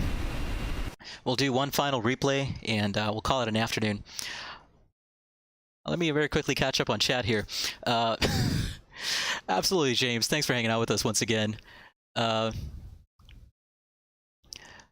Hazru says you have family who live very close to RAF Coningsby. Coningsby is the home of the Red Arrows, and you often get to see them practice. That is awesome there, Hazru. That is super cool. I have never seen the Red Arrows in my life. That is something I want to see. You know, I haven't seen, obviously, too many European or any European aerial demonstration teams. I want to see the Red Arrows, and I want to see the French Air Force's team as well, you know, demonstration team. I've seen the Snowbirds, obviously. I've seen the Thunderbirds, Blue Angels, but that's the limit of it. I do want to see the Red Arrows and... let's see, 1 second. Just trying to figure out some times here. 5:15. Okay, let's bring it back to about there. Okay, I'll switch to some cinematic shots here, but I definitely do want to see some European demonstration teams, especially the, you know, I think, what's it, something Patrol de France, I think, right? Is that the French aerial demonstration team? I think that's what it is. But anyway, let me quickly finish up catching up on chat here. Xanix, absolutely. Thanks for hanging out with us from New Zealand. We've had some other fantastic folks from New Zealand in chat. Blum, 1212, Blums 1212, you're still, oh, actually you left earlier, but Blums, thanks for hanging out with us earlier as well. Nicholas Gag, thanks for hanging out. Lokestar, Hazuru, Will Dewey, all of you fine folks. James 2, anybody that I missed, thanks for hanging out today. This was super fun for sure. I'm going to be streaming once again, probably midweek, probably another flight and prepared. Featuring the Fly Somewhere Lear 35 or something midweek. And then, of course, next week we'll have a sort of send-off to X-Plane 11, featuring some challenging approaches and a fun little scenario to say farewell to X-Plane 11 next weekend as well. Farewell, of course, is a purely a subjective matter, because I'm going to continue flying X-Plane 11 and prepared, but these are probably the last, you know, for a while at least, it's going to be some of the last streams I'm going to be doing featuring prepared and X-Plane 11. So we'll see. We'll have that in X-Plane 11 next weekend. We'll have some fun. All right, folks, thank you all for hanging out. This was super fun. You all stay safe, stay healthy, and have a good one. Be excellent to one another, and we'll catch you hopefully midweek or next week. Y'all take care. Bye-bye.